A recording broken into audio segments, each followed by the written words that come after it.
The Success Algorithm with Dr. Kevin Hogan. This is a treat, ladies and gentlemen. You're going to want to listen to this in full. This is an exclusive for Dr. Kevin Hogan. You can also listen to this on Leak Project Patreon. Kevin Hogan, author of 25 books, best known for his international best-selling books, The Psychology of Persuasion, How to Persuade Others to Your Way of Thinking. In the past decade, he has become the body language expert to the Wall Street Journal, ABC, Fox, the BBC, the New York Times, the Toronto Sun, the New York Post, and dozens of popular magazines like Forbes, Investors Business Daily, the Financial Times, In Touch, First for Women, Success, and Cosmopolitan. Hogan has taught persuasion and influence at the University of St. Thomas Management Center, is a frequent media guest. Articles by and about him have appeared in the Harvard Business Review, New York Magazine, Sales Guru, Success, Men's Health, Redbook, Women's Health, Office Pro, Selling Power, and hundreds of other publications. Featured in a half dozen magazines, including Benefit, World Business Class, and With Prost in Poland. Kevin's dynamic, well-known. He's an international public speaker, a consultant, corporate trainer. He has trained persuasion, sales, and marketing skills to leaders in the government of Poland, employees from Mutual of Omaha. This podcast is almost 2.5 hours. It is packed with valuable information that people spend tens of thousands of dollars and countless hours at seminars to learn. Well, you're going to get it in about 2.5 hours. So buckle up, Buttercup, and enjoy this presentation with Dr. Kevin Hogan. I've got Dr. Kevin Hogan with us today, and he is going to share some amazing information. We're going to get into approximately 10 questions. They're very important. Just so you know, people have spent tens of thousands of dollars just to take these types of courses, and now you have a first row pass. So, Kevin, you teach persistence, focus, mental agility, planning, execution, on and on. But you also talk about things that make it very hard to change your destiny on this planet. You said for years that about 90% of people are unconscious 90% of the time. The determinists believe there is no free will at all. I find that very interesting, and I would love to have a debate on that. But I need you to give us some basics before we dive deep into this. My understanding is basically that determinism means, for those of you watching here at Leak Project, have little or no free will. And luck is just that, getting luck versus absolute free will, which seems to scare people. Maybe I would say scare them the most, but might also give them the most hope. So the first myth, Kevin, the first myth, can anyone succeed with the right formula? And thank you for being here. Ladies and gentlemen, I'd like to welcome you to Kevin's Success Algorithm course. I want to thank Kevin for sharing this with Leak Project Patreons at no additional cost. And Dr. Hogan really respects and likes you guys. So this is a gift from him to you. Thank you very much for being here with us, Kevin. I know that you've been doing this for 7 years. It's helped a bunch of people turn their lives around.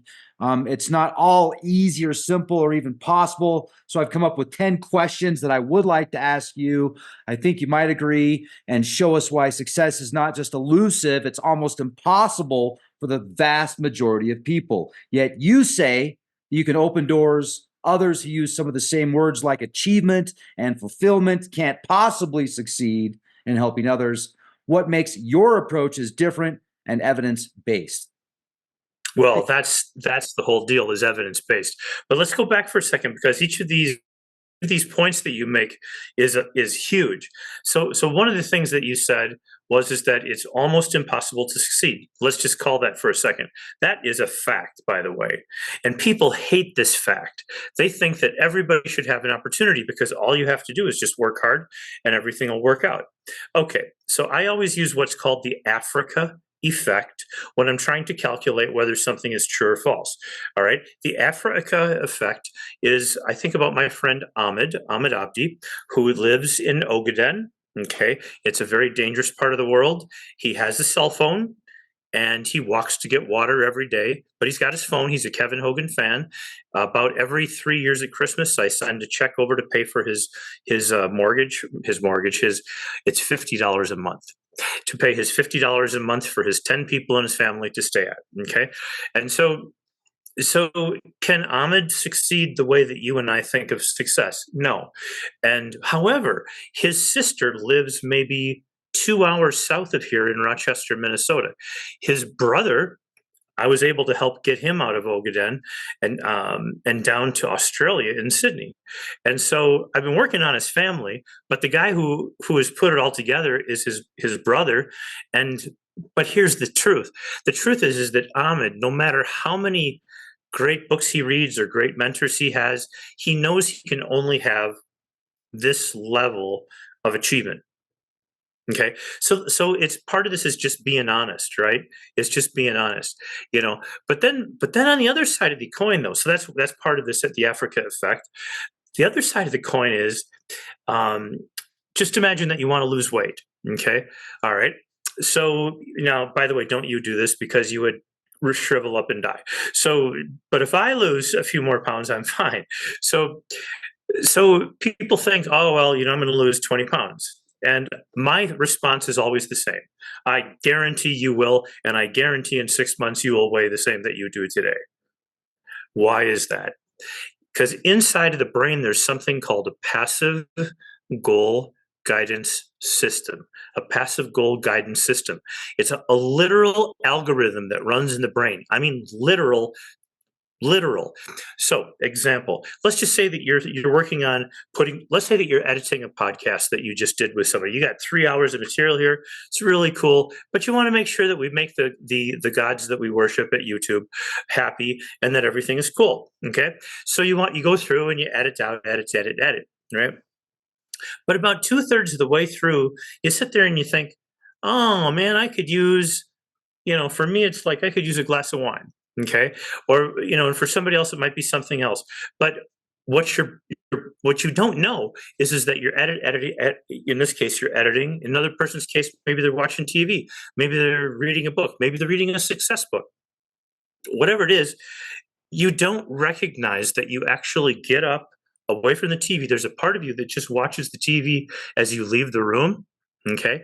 And you go into the pantry or into the cupboard and you pull out 4 cookies or chips or whatever your thing is. And you just bring them back in. And 2 hours later, you have a hard time remembering whether you actually did that or not. Okay. And so this is part of the passive goal guidance system. This passive goal system in the brain is an algorithm. It's real, and it's just wired to get you what you have to achieve in life to make all of the things happen. Another example, you're watching the football game. You have to use the restroom. Okay. You wait for a commercial and then you go in. But if somebody says, how many times do you go to the bathroom during the football game? You're going to go, I don't know. Like I don't have a clue. 4, 3, 2, 7. I have no idea. And the reason is because we have no idea, because our brains are non-conscious, right? Okay. So this passive goal guidance system is really cool. It will help you lose weight, and then it will go back as soon as there's hunger in the stomach. It literally triggers go get food, eat, come back, survival. Now you're here. That's why we struggle with this circle all the time. There's more to this, and we'll talk more about this in a bit. But this is the kind of things that we're facing. So now let's go to the Africa effect with the weight loss situation. So here we are. So Somalia, I have friends from Somalia, Ethiopia, Ogaden, and I love them very much. And they don't need to ever be on a diet because in their diets, they don't eat enough food to where the neurons in their brain have made it so the guidance system says, oh, you better go get food right now or you're going to die. Their brains already have done that since they've been 3 years old. The genetics moved with the environment and said, oh, we don't have to worry about shit like that, Sorry, God. So, but we don't have to worry about stuff like that. And so the Africa effect, once again, people can think, do people really diet in Africa? Do they do the Mediterranean diet in Africa? Okay. So here you are, you're in Ethiopia, which is the Horn of Africa. It's up towards Egypt, maybe 500 miles away, but there's nothing there. Okay. There is no food. There's no olive oil. You're not going to get a Mediterranean diet. You're not going to get a keto diet. You're not going to be able to do what you do, which is go biking, right? All right. So, but they also don't need to lose weight. Okay. So does everybody need to lose weight? No, of course not. It's like the people in Africa, they live, they die just like you and me.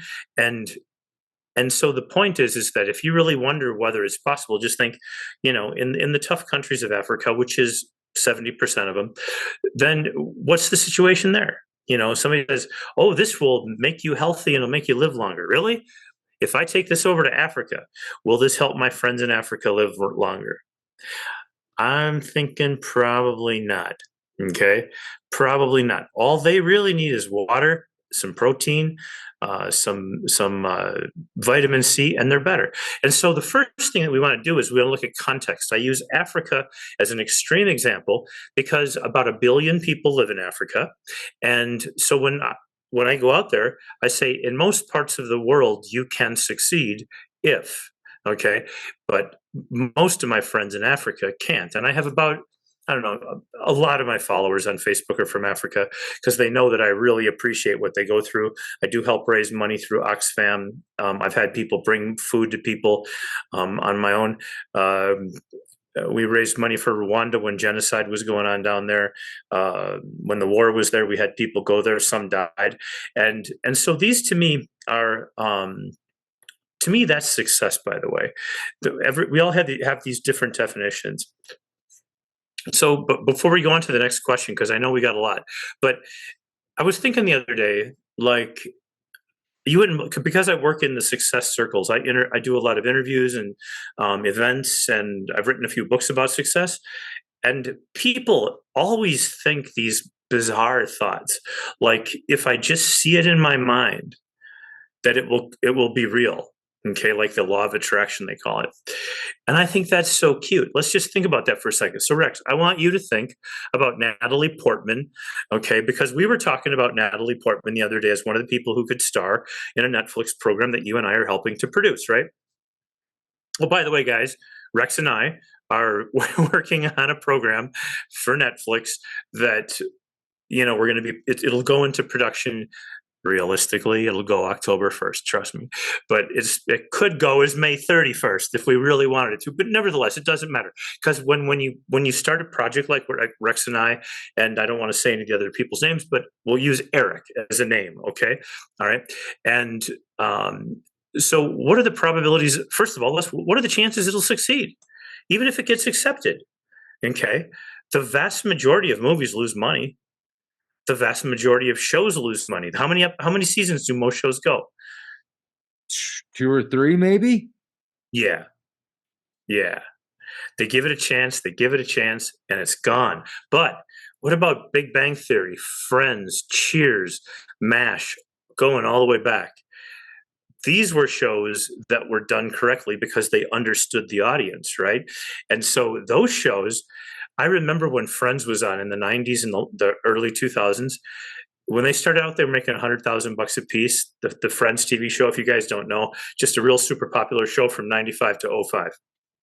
And by the time the show was over, they were getting paid $20 million per episode. That's because they did all of the things right, everything correctly. They went out there, they got great scripts, great actors and actresses. They never changed. They let you become part of all of these 6 people, the same 6 people. And they didn't try to become something else. They just kept sticking with the idea of being. I always love listening to Chandler talk to Joey, if you remember these characters. And these 2 guys would talk to each other, and they'd say, "Hey, do you want to sit down and watch some?" And then the word starts with P. We'll call it corn. Do you want to watch some corn on TV? And it's like, of course I do. It's like, but don't turn the TV off because it may not be free tomorrow. So let's just leave it on for tonight. And the thing is that it's just edgy enough to bug people, the poke. And I'm going to talk a lot about poking people today. Poking people is really important. Okay, the poke. And so people see that and they realize that perhaps some of the things that we worry about in life aren't all that important. So that's sort of the intro to the question that you asked. That's where we begin. I think that might summarize it a little bit. We'll try that. That's great. Much appreciated. So one of the things I want to talk to you also about, Kevin, is like the second myth. The second myth is that everyone should read biographies of successful people like Elon Musk, Donald Trump, Bill Gates, Zuckerberg, the biggest names as corporate leaders, women in leadership, people of color in leadership, etc. And you say this is a myth. These are some of the things that hold people back, actually, and actually set you for failure in a 98, 99%. I mean, that's a lot. So most people would believe that this would be square one of a successful plan. I really want to know why this is such a bad idea. And I happen to know you're a big Ben Franklin fan, yet you point out that much of what people say he wrote about in his biography actually isn't there. So you got to give us an example, because in sales we call it the Ben Franklin close, and you call it the kiss of financial death. Well, this is an important question too, because I am a Ben Franklin fan. I've read almost all of his biographies. Recent years they put out quite a few, so I haven't kept up. But one of the things that, so let's start with the Ben Franklin close. You've been in sales on and off for at least 10 years. Yeah, at least 10 years. Okay. So, and you're good at it. And the thing is that there's something called the Ben Franklin close. And the Ben Franklin close is this. Okay, I'll use it in a relationship thing. Okay, so here's the girl. We'll call her Annie. Okay. And here is anyone else. Okay, anyone else. All right. And so you do this, right? We've got our little grid. And Ben Franklin is supposed to have said, what's something good about Annie? And you'd write down the thing. Oh, she's pretty. And you would say, well, what about anyone else? And you'd say, well, you never know. You know, some are, some aren't. And then you say, well, what's nice about Annie? What's good about her? Well, she's a sweetheart. Okay, so she's a sweetheart. Okay. And then what about most of the other people that you've been hanging around with? Not really sweethearts, not sweethearts. So you put this whole list together and you end up with like 12 things on this side. You get 7 over here. And so it should be obvious that we would do the 12, right? You know, the one with the most. That's the Ben Franklin close. That's what people say Ben Franklin wrote about. Now I'm going to tell you what really happened. Okay. In the late 1700s, Ben Franklin came up with an idea, and his idea was because he kept journals. And so his idea was to like put, here's something I would like to work on this week. Compassion. Okay. For example, being nice to people, in other words, okay, understanding their situation. And so he would literally write it down at the top of a piece of paper in his journal. And then at the end of the day, he'd come back and he'd write down how compassionate he was towards these people, you know. And then on the other side of the page, he'd write down like this. He did this for 2 days. 2 days. He had 13 virtues that he wanted to write about. 13. He didn't get to the last 11. Okay, because he said it doesn't work. Okay. You can't sit there and say, I want to be more compassionate today. I want to be more loving, more helpful to my wife, more helpful to the country, more helpful to this. You know, it doesn't work. And so his experience was, and it is in early biographies that he did this, and he did this part.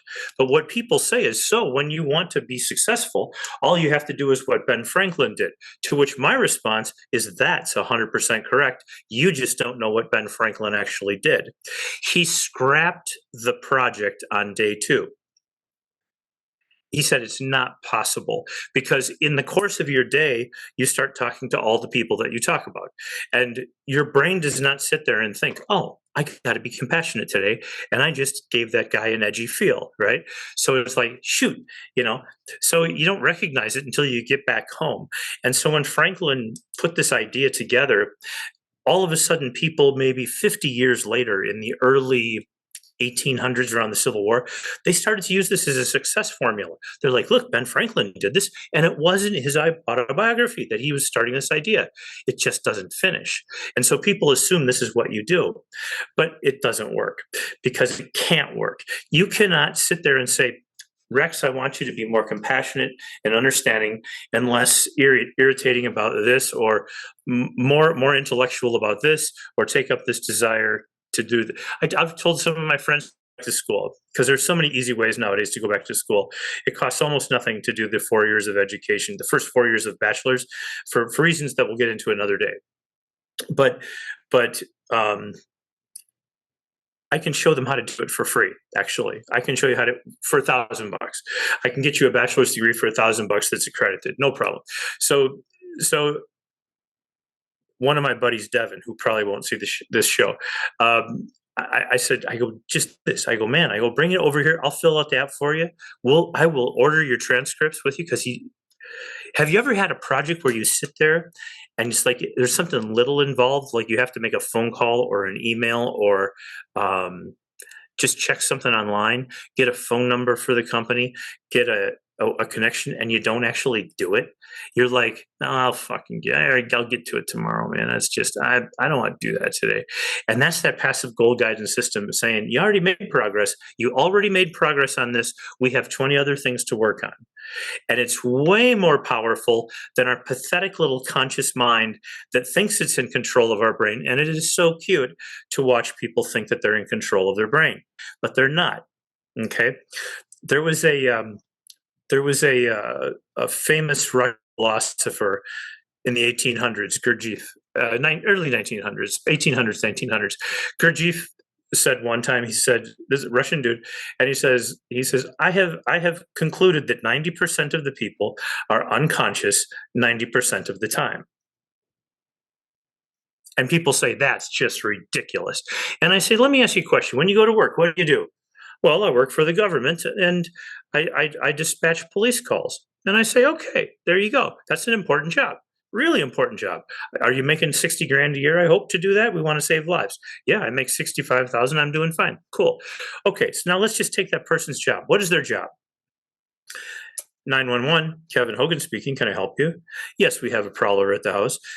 Can you describe what's happening down there? And you want to just shoot the person, right? It's like you two problems in one night, right? But no, you don't. So he says, the problem is they're going to come in and probably kill us. Oh, okay. We don't want that to happen. That's a terrible thing to have happen.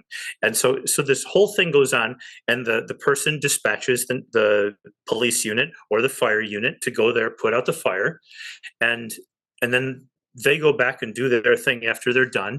And then what happens? Another 911 call comes in, right? This, in Pavlovian conditioning, back from the old days, is called classical conditioning. All we do, we hear a phone, we answer it. People ask a question, we answer it. None of this stuff requires creativity. There is no creative element here. We have a script in front of us that says exactly what we have to say, exactly what we have to do. Exactly. And so when you have that there, you don't have any thought. There is no thought that goes into this. This is all pre-wired. You have literally been trained like a military.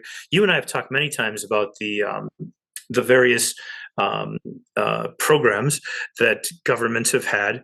And I've written about the Manchurian Candidate, for example, because I love all that you can do with people is amazing if you know how, but nobody really knows how to do it, or MK Ultra 47, or, I mean, there's been a lot of really cool stuff out there, but nobody knows how to do it, which is great, by the way. I'm not teaching it on your show.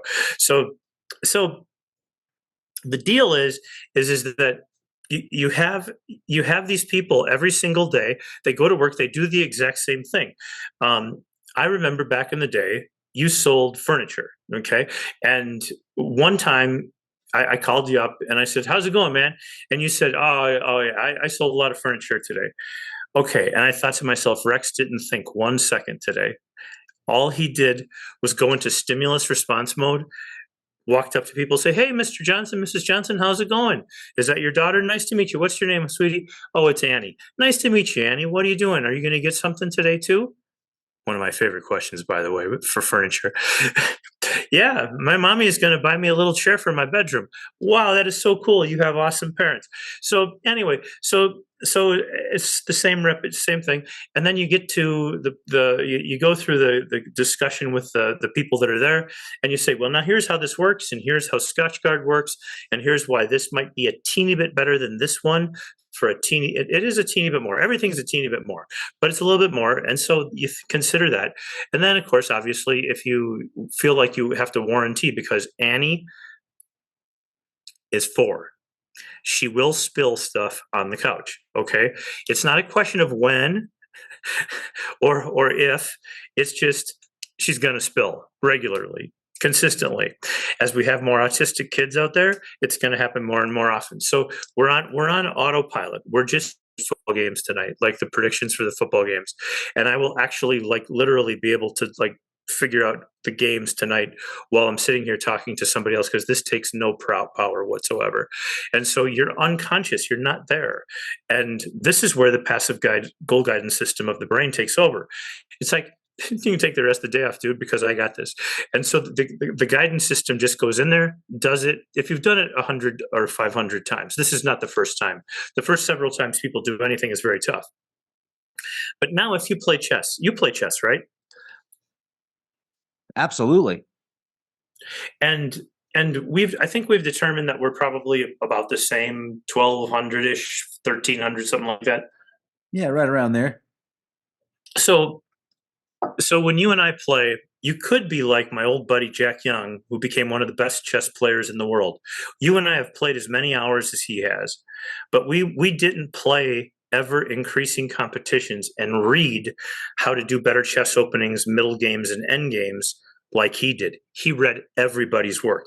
He read Boris Spassky, he read Bobby Fischer, he read Karpov, he read Kasparov, and he learned how to do it. So his 3,000 hours to become a chess master was way different than yours and my 3,000 hours to become fun.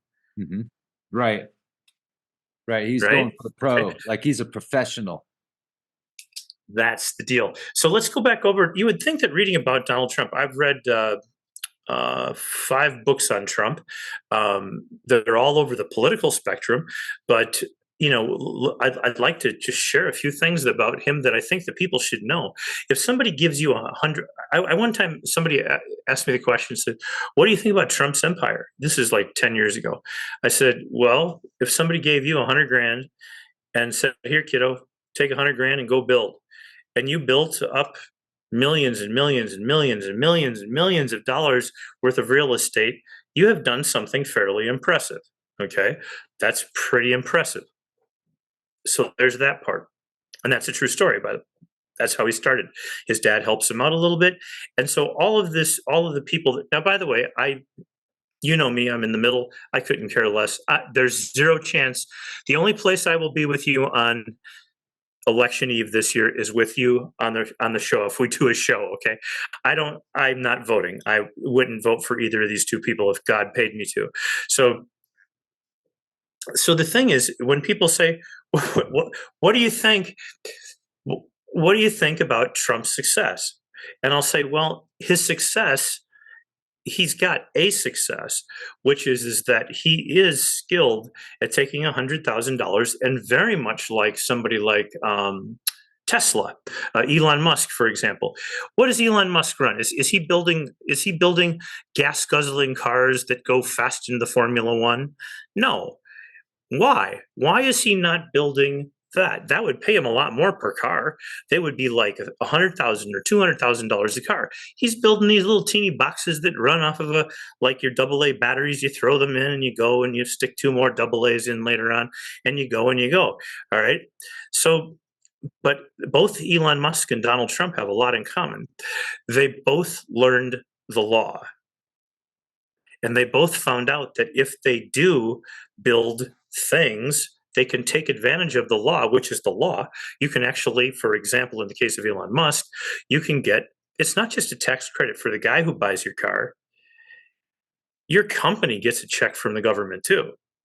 So Elon Musk is not an idiot. He's sitting there going, it takes him no brain power to sit there and think, guys, if we build Fords, we lose money. If we build Acura, we lose money. If we build Audi or BMW or Lexus or Toyota or Honda, we're screwed. But if we build Teslas, the government cuts us a check. What should we do? He was definitely smart on that idea. And I saw something the other day where Ford lost $130,000 per electric vehicle that they sold, and I was questioning how much the government funded them on the back end. Well, and that information, by the way, is all disclosed in their quarterly reports. So you can actually literally find that information. I would be making it up if I did. I will tell you that they get paid plenty, and the government is moving very much toward going to a complete electric. But they told this to us 15 years ago. This is not just like who's our president now? Joe Biden. This is not just a Joe Biden or they're all the same. Joe Biden or Trump or Obama or Bush, it's all the same. Okay, it's like the government's there to cut companies a check. When they give you a contract, they're giving you free money. So the government just gave all this money to Boeing, okay, to replace all the planes that were dangerous and going to kill us all. Okay, so and Boeing can't keep up enough jets. That's what's happening. Now, I don't care about the political ramifications, like, oh, this is terrible. It gives Washington a huge disadvantage, Washington State a big advantage over the rest. I don't give a crap. All I care about is thinking like, if you're going to think like Elon Musk or Donald Trump or Bill Gates or Zuckerberg or whoever, this is one thing that's worth putting in your brain. Who is willing to fund this? Who is willing to fund this project, that is dying to fund this project, that has so much to gain, to be able to say that you were the president that made sure that all of these, in this case, Teslas, for example, are getting built to clean up the environment. Okay. Now, whether all that stuff is real is irrelevant to my conversation with you. I don't care. I don't know, and I don't care. All I know is that's the law. So these guys, if you read their biographies, you read that Trump became, which we don't really know anymore, but let's just say that he became a billionaire. He didn't, but let's just say that he did. Let's say he was worth exactly $1 billion and make everybody happy. Okay, so he makes $1 billion. Okay, cool. So does that mean he's successful? Now, I want you to make a guess, Rex. Everybody has to make a guess out there too. On planet Earth, in the year 2024, how many billionaires do you think there are? Without Googling it, can't Google it. How many billionaires do you think there might be on planet Earth? As a guess. Around 1,000? There's 2,700. I have people come up to me every single day, write me emails. Kev, I was at a guy's event the other day. He's a billionaire. And I start laughing. I go, you really think the dude at the front of the room, of your room, is a billionaire and he has time to talk to you without charging you $4 or $5 million? Like, that's not possible, you know? And so what happened, here's how I want people to think about $1 billion. If you take a chessboard. A chessboard has 64 squares. And then each one of them is about an inch wide. Okay. And we put our pieces on them. And I got to wondering, like, how much are these billions? Like, how do you think of billions? Like, everybody knows where the moon is, and the moon, I actually wrote it down because I didn't know the answer to this question. Let me see if I wrote it here. I did. Okay. So if you could go to the moon and you had these checkerboards, how many checkerboards would you, and you stacked them 1 inch, each checkerboard's an inch, they're really not that big, but let's say they're an inch. You stack them on top. How many inches do you think it would be to go to the moon? Any idea? Like 12 times 5,260 times 291,000 would be the amount, whatever that is. 15 billion, right? Hello. Wow. 15 billion inches to the moon. So when people say, you know, that's a big number, people really don't wrap their mind around numbers at all, you know, because it's not tangible. It's not like a computer that's sitting in front of me or a laptop over here.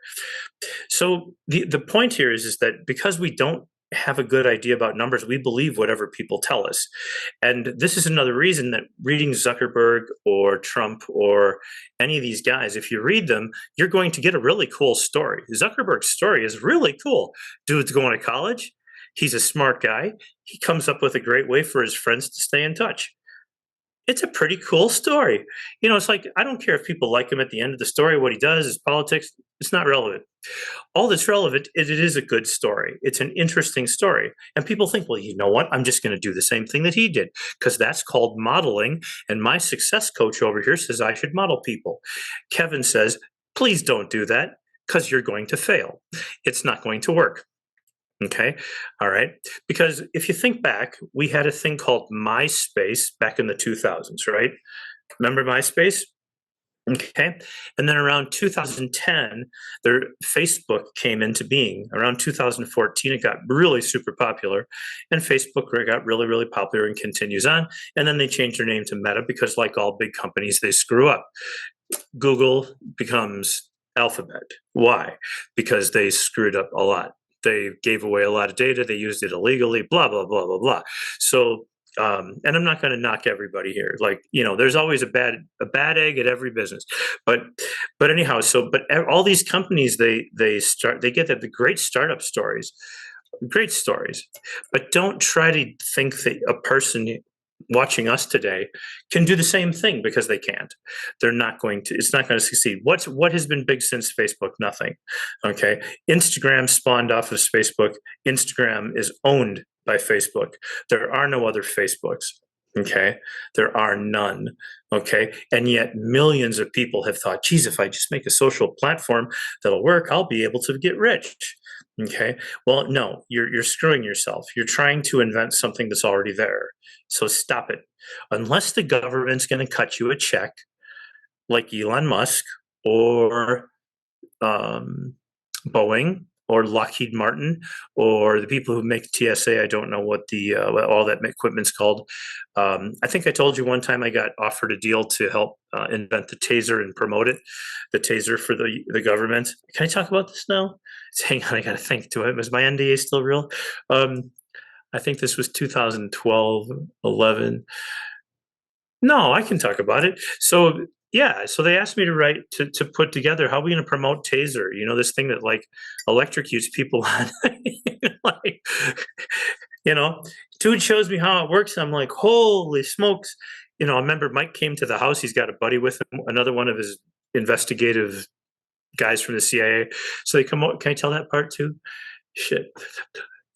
Guys, after you get to my age, you get so many of these NDA things. You get like some last 20 years, some last 10. Screw it. Let them come and shoot me. I don't care. So anyhow, but they show me how it works. So I'm like, I'd be cool to do it, but like, why are we making this? It's like, well, because we don't want to shoot people. Well, I don't want you to shoot people either. Okay. But I'm thinking that this isn't going to help that much. And as soon as you put the technology on the street, every nerd is going to replicate this thing, and everybody at school is going to have a taser. I found out one day my daughter tasered a guy with her taser. I said, "Where the hell did you get that?" She says, "Oh, I just bought it." I'm not going to say where, but she bought it. I said, "How much it cost you?" She said, $150. $150? It costs thousands to have a taser. Not when they reverse engineer it, and then build it.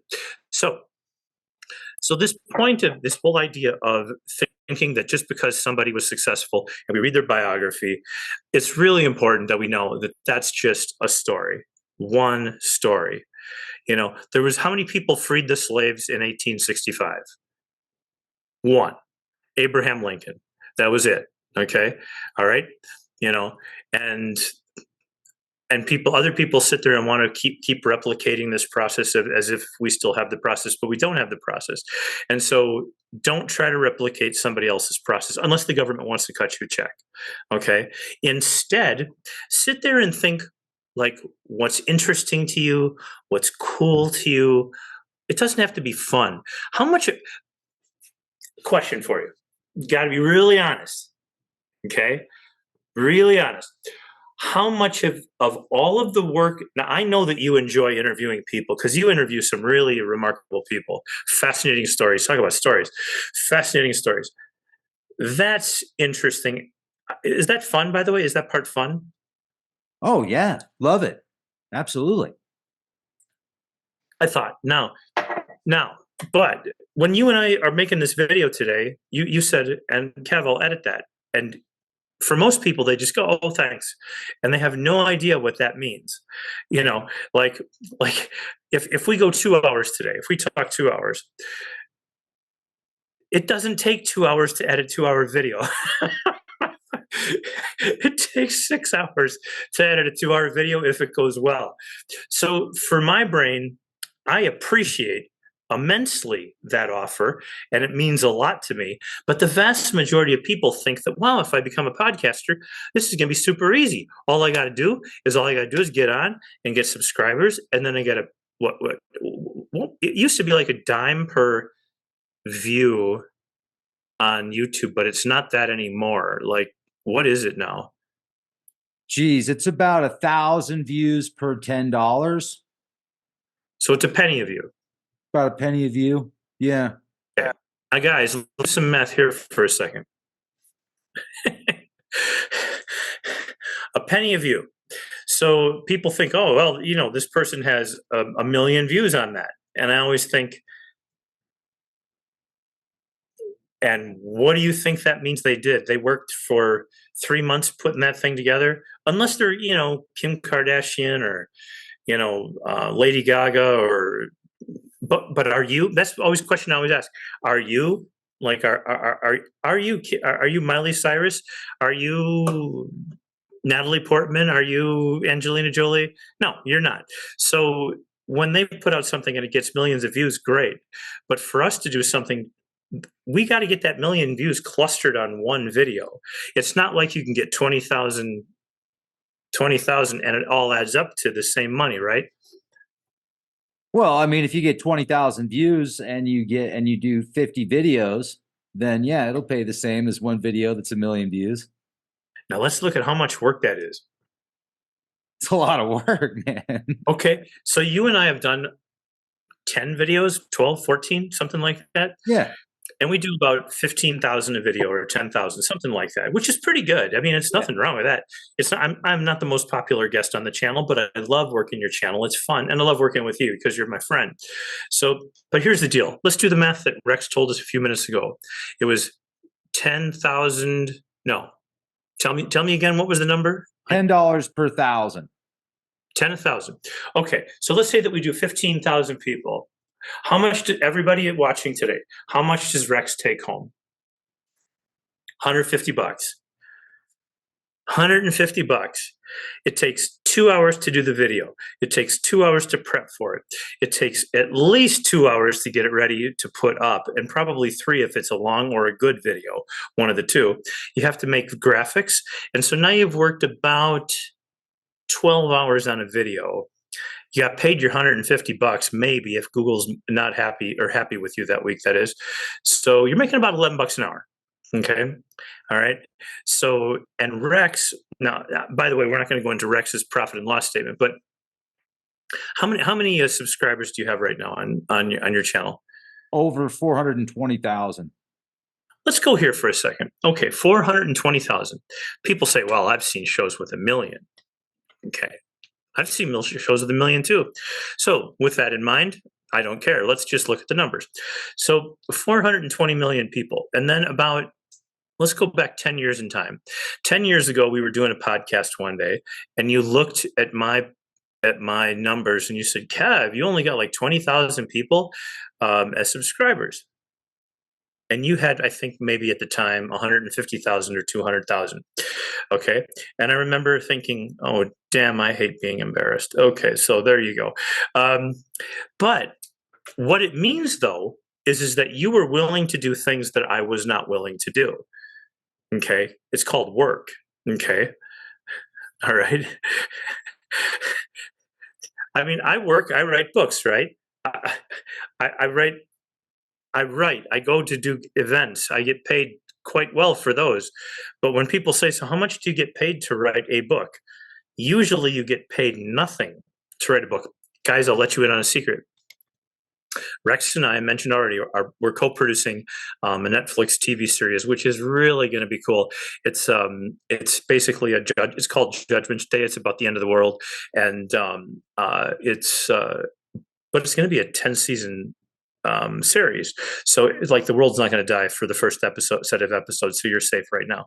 So the thing is though is and we can sit there and go on TV tomorrow and say, yeah, we're doing this for Netflix, but here's the deal: do you think Netflix cuts you a check tomorrow morning for your show? No. So Kevin wrote this in. I did the writing part in January, February, March, April, I think it was, and then we handed it over to Eric, who does some of the artwork along with you, and you're going to be in charge pretty much of the marketing side of the project. I'll obviously do some marketing, but I don't have an audience of 420,000 people. We'll come back to that number in a minute. So it's really important that people who think on long timelines tend to have large rewards. Okay. So when I was talking with my housemate last night, okay, got a nice roommate. We talk, and it's fascinating because now I'm listening to rap music again. Just shoot me in the morning because this is devastating. I could die. so anyway, you just got to be there. So anyway, so the deal is that if I write a book today, like when I wrote the project January, February, March, April 2024. So and then I give it over to Eric, who's going to translate that into movie or episodic streaming, which that takes work too. That's not easy because it's meticulous. It's basically taking the car that you put together and shining it like the car behind you and making it perfect and all the way around so actors can actually use it, right? They can use the script. And then you got to get your special effects, which again is Eric's area. You'll throw your 2 cents in here for sure. I won't have any sense at all on this. Okay. And then when it comes to marketing, Eric is not Mr. Marketer. That's your business. You know how to get people to your web channel. We're coming back here. So when you think about what this team of people is doing, it'll expand soon. But here's the deal. It doesn't go on my pace or Rex's pace. It goes on the pace of the studio. So what do you think that all these studio people do all summer? They either A, go on vacation, or B, they film. And how much do we get paid while they're filming somebody else's show? Nothing. How much do you think we get paid when they're filming our stuff starting in October and go through December? Nothing. Okay, now it goes to their marketing and advertising department. Okay, so let's just say that they put us. Let's just say they love us. Let's just say they love the show, guys, and I promise they will like it. But let's just say that they finish their marketing campaign by April, and let's say that it goes up May 1st. Okay, so now we're 1 year from today, and how much have we made? Nothing. Okay, this is an author's life, by the way. This is normal for me. I expect this every day of the year. People always say, Kev, you've written 5 books. You must be, you're so flush with money right now that I'm like, all of my money's in investments, dude, from everything else I've done in my life. This doesn't pay me this year. I'm working for $2026. They're like, 2026? And I'm like, yeah, do the math. Because when the Netflix episodes come out, a few people will watch the show at first, and it will start slow, really slow, and then it will get bigger, and then it will get bigger, and then it'll get bigger. It'll take about 6 months before it actually gets watched by enough people. Think of Rex's numbers about YouTube and how much money you get paid for a YouTube view. Very similar for Netflix. So essentially, we're working not for free, but we're working for the future, for our future. Okay. And that's what people don't get. I was talking to my housemate last night, and I said, I can have you do work around the house, and I can take care of you. And I'd prefer not to do it in United States. I got to really be careful how I want to frame all this in United States dollars and cents. But I do have a gold, a stash, between safety deposit boxes around the state. I go, and she's like, gold. She says, I don't want to get gold money. No, what's gold? I'm like, oh my God, really? Nobody wouldn't touch. No, they don't. So that was another fascinating conversation too. Nevertheless, it's kind of cute. It's always cute talking to people who don't understand how there's things that are more important than dollars, really more important. So anyway, so as I look at the work that you're doing with me, that this is a 2-year project. Before we get our first paycheck, my first paycheck for Psychology of Persuasion, my first big book, was we sold 3,500 books at the end of 1996, and my royalty check 4 months after that was 1,700 and something dollars. So 7 years after I wrote the book, 7 years, I got paid my first $1,700. All right. And so when people think of success, they think, look what Trump has done, look what Zuckerberg's done, look what Bill Gates has done. Let me tell you what they've done. They put themselves on a long time horizon. You know, they did projects short term to pay the bills right now, and then they put themselves on the long term horizon. I always loved Gates' line. Um, I think most people know my buddy Richard Brody was Bill Gates at first, personal assistant, and then later on, Richard wrote Word, Microsoft Word, and uh, and he eventually did just fine because he was paid in stock, just like all of Sam Walton's people, right? Boy, did that talk about smart and thinking long term and gambling on being with the right people. So the people who understand how to be profitable. So anyhow, so when you're out there thinking, I need you guys to change your thinking process about getting paid. I don't want you if you need a paycheck this week, you're going to go broke. That's really, you're just going to go broke. And we'll talk about going broke throughout the course, but I'll also show you how even today we'll talk briefly about why you cannot work off of a weekly paycheck. People who work off weekly paychecks usually have no chance of living week to week. So it's a disaster. But people who are willing to work hard for a long time without pay and then get paid later, they're the ones who become very successful. That's your Zuckerberg. That's your at Tesla, Elon Musk. That's these guys. They wait, they look for the opportunities, and then they see the government's willing to give the consumer $7,500 to go buy this car. They'll cut me a check to go buy a car. Wow, that's amazing. And then the question is how much does the manufacturer get? And I don't care. It's a lot, and it's a lot more than 7,500, right? So it's free money. And so when people start thinking in terms of who's paying what for what right now, like who is out there, that's why the biographies of Zuckerberg teach us one thing and one thing only. Trump understood bankruptcy laws like nobody. He was the man's a genius. I mean, he built all of these things on the boardwalk in New Jersey. I was in the hotels. I enjoyed it. I had fun. I like being there. It wasn't like Las Vegas, but it was fine. And but I realized I that the place probably wouldn't make it. And then I realized it doesn't matter. It doesn't matter. Because in our country, you're actually benefited to bankrupt your company. Now, by the way, that's something you can take to the polls and you can get on referendums and say, is that really logical? But it doesn't matter if it is, it just is. And so a lot of successful people don't just look at like, oh, is this worth money? They look, what happens if we bankrupt the company? So let's say that I go out and spend $50,000 today on my credit card, okay? And I don't pay it tomorrow morning. But I have all this stuff in my house. Bought all this stuff, bought a car on my credit card. That's a great example. Your little beautiful car back there. So it's like, so I bought my $50,000 car, totally happy with it. I like my new Lexus. It's got all the options. I'm good to go. And then 9 months later, a year later, I filed bankruptcy and now I owe nothing. That's legal. It's not against the law. It's not against the law. That's what people, when you read those biographies, that's what you learn is how people utilize the law to their benefit. Is it ethical and moral and all that?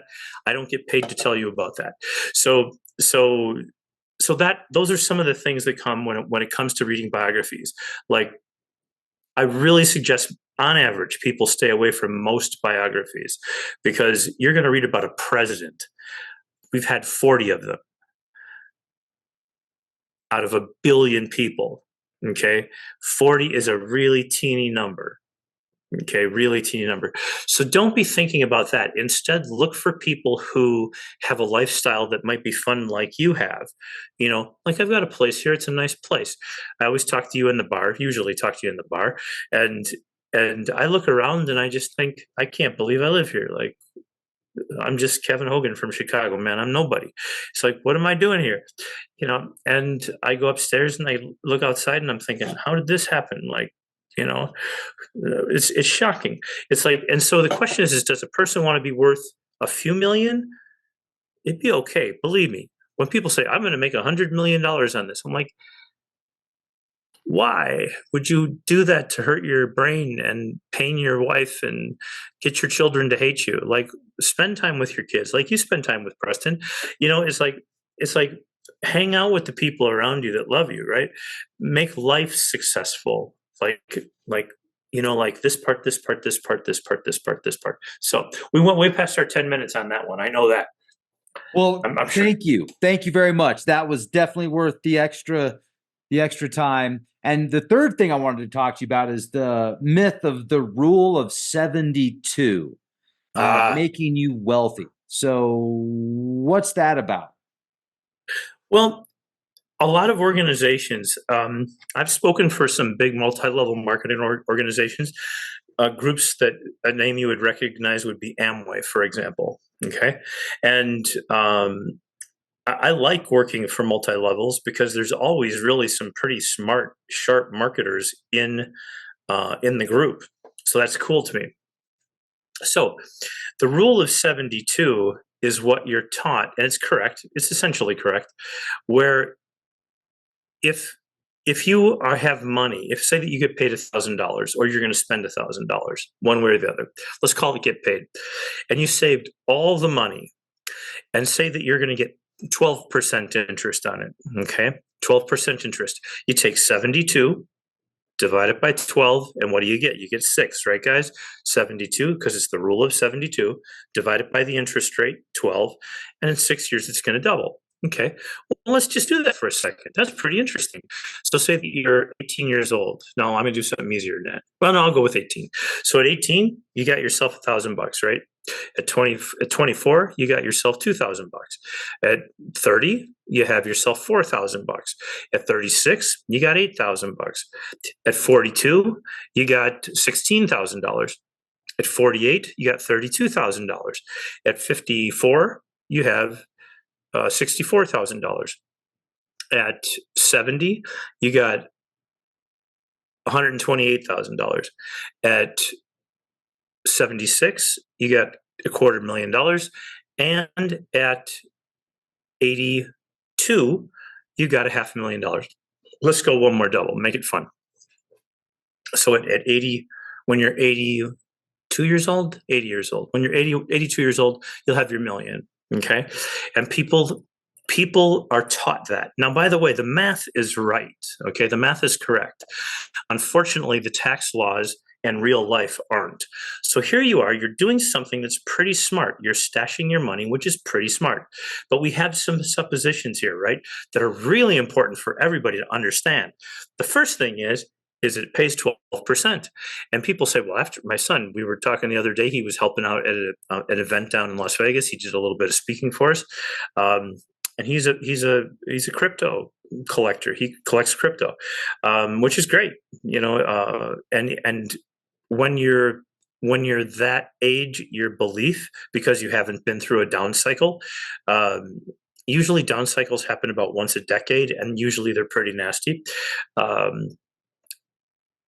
He hasn't actually pondered the idea of going down, like things going down.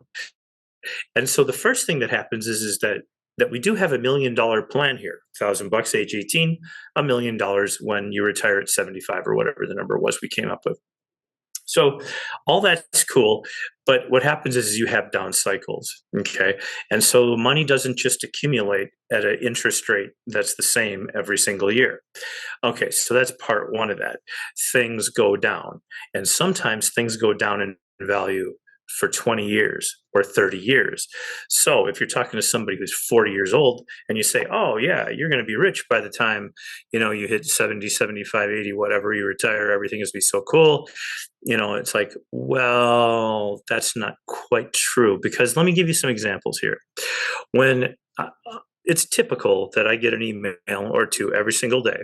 Somebody will say, Kev, you got a lot of money and I really need help with XYZ, my business, my living situation. I'm really broke, blah, blah, blah, whatever. And the thing is that stash over there has been there for a long time. Okay.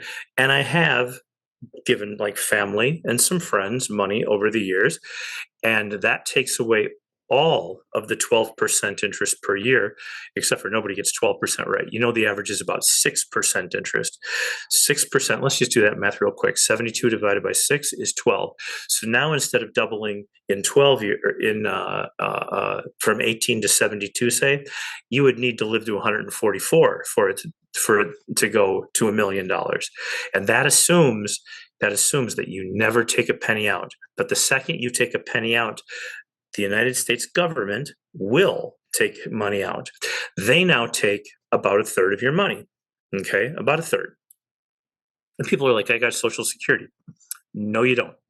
The government, when you make money, the basic way it works is if you make $2, they take $1 out in retirement. That's really how it goes. And so if you might have got an extra $2,500 a year or whatever, it's all gone really, really fast. So it doesn't make any difference. Social Security is super important. There's a lot of people who don't save money. There's a lot of people who don't stash money away in things like gold and platinum and silver, especially silver. Bitcoin for the moment still can make sense. It's a little high. I think I mentioned on the show, your show one time, Rex, that when it hit 70 grand, I told my son this is the same week. I said, when Bitcoin hits 70,000, that's a really good time to take profits. Like he started with 20 grand. He turned it into 70. It took him 3 months. Dude, like, that's a really good ROI, man. I go, anything that goes up that fast is going to drop. And can you imagine that egg when it hits the ground, or that watermelon? It's going to explode. I go, allow it to die and get crushed and killed, and then buy again. You should always buy when there's blood in the streets, not when things are all, everything is wonderful now. Because nothing is wonderful for very long, right? So this is sort of the law of 72. So that's that part. So from the income side, it's not real, because people ask for your money. And even with the government programs that are authorized for partial tax deductions early, like a 401k, which it's important. Everybody should have one. I have several. And you do need them. But the thing is as you pull money out, you get taxed. You're just taxed. It doesn't matter where you live. It doesn't matter what state you live in. You're taxed. It's just there. And it's all tracked. Every penny of it's tracked. You cannot beat the system on this, okay? So you have to realize that you're still paying taxes. You're simply deferring them. A good thing, by the way. You let your money grow during that period, which is good. Hopefully grow. By the way, just because you put something somewhere long-term doesn't mean it's going to grow. Certain things will grow. Couple of examples. Gold. There's no better, smarter thing a person can do, at least to my knowledge, on planet Earth than gold. Because gold is real. It's my hockey puck, my bare naked ladies hockey puck. Okay, so here is 6 ounces of gold. That's $14,000 if it's 6 ounces of gold. All right.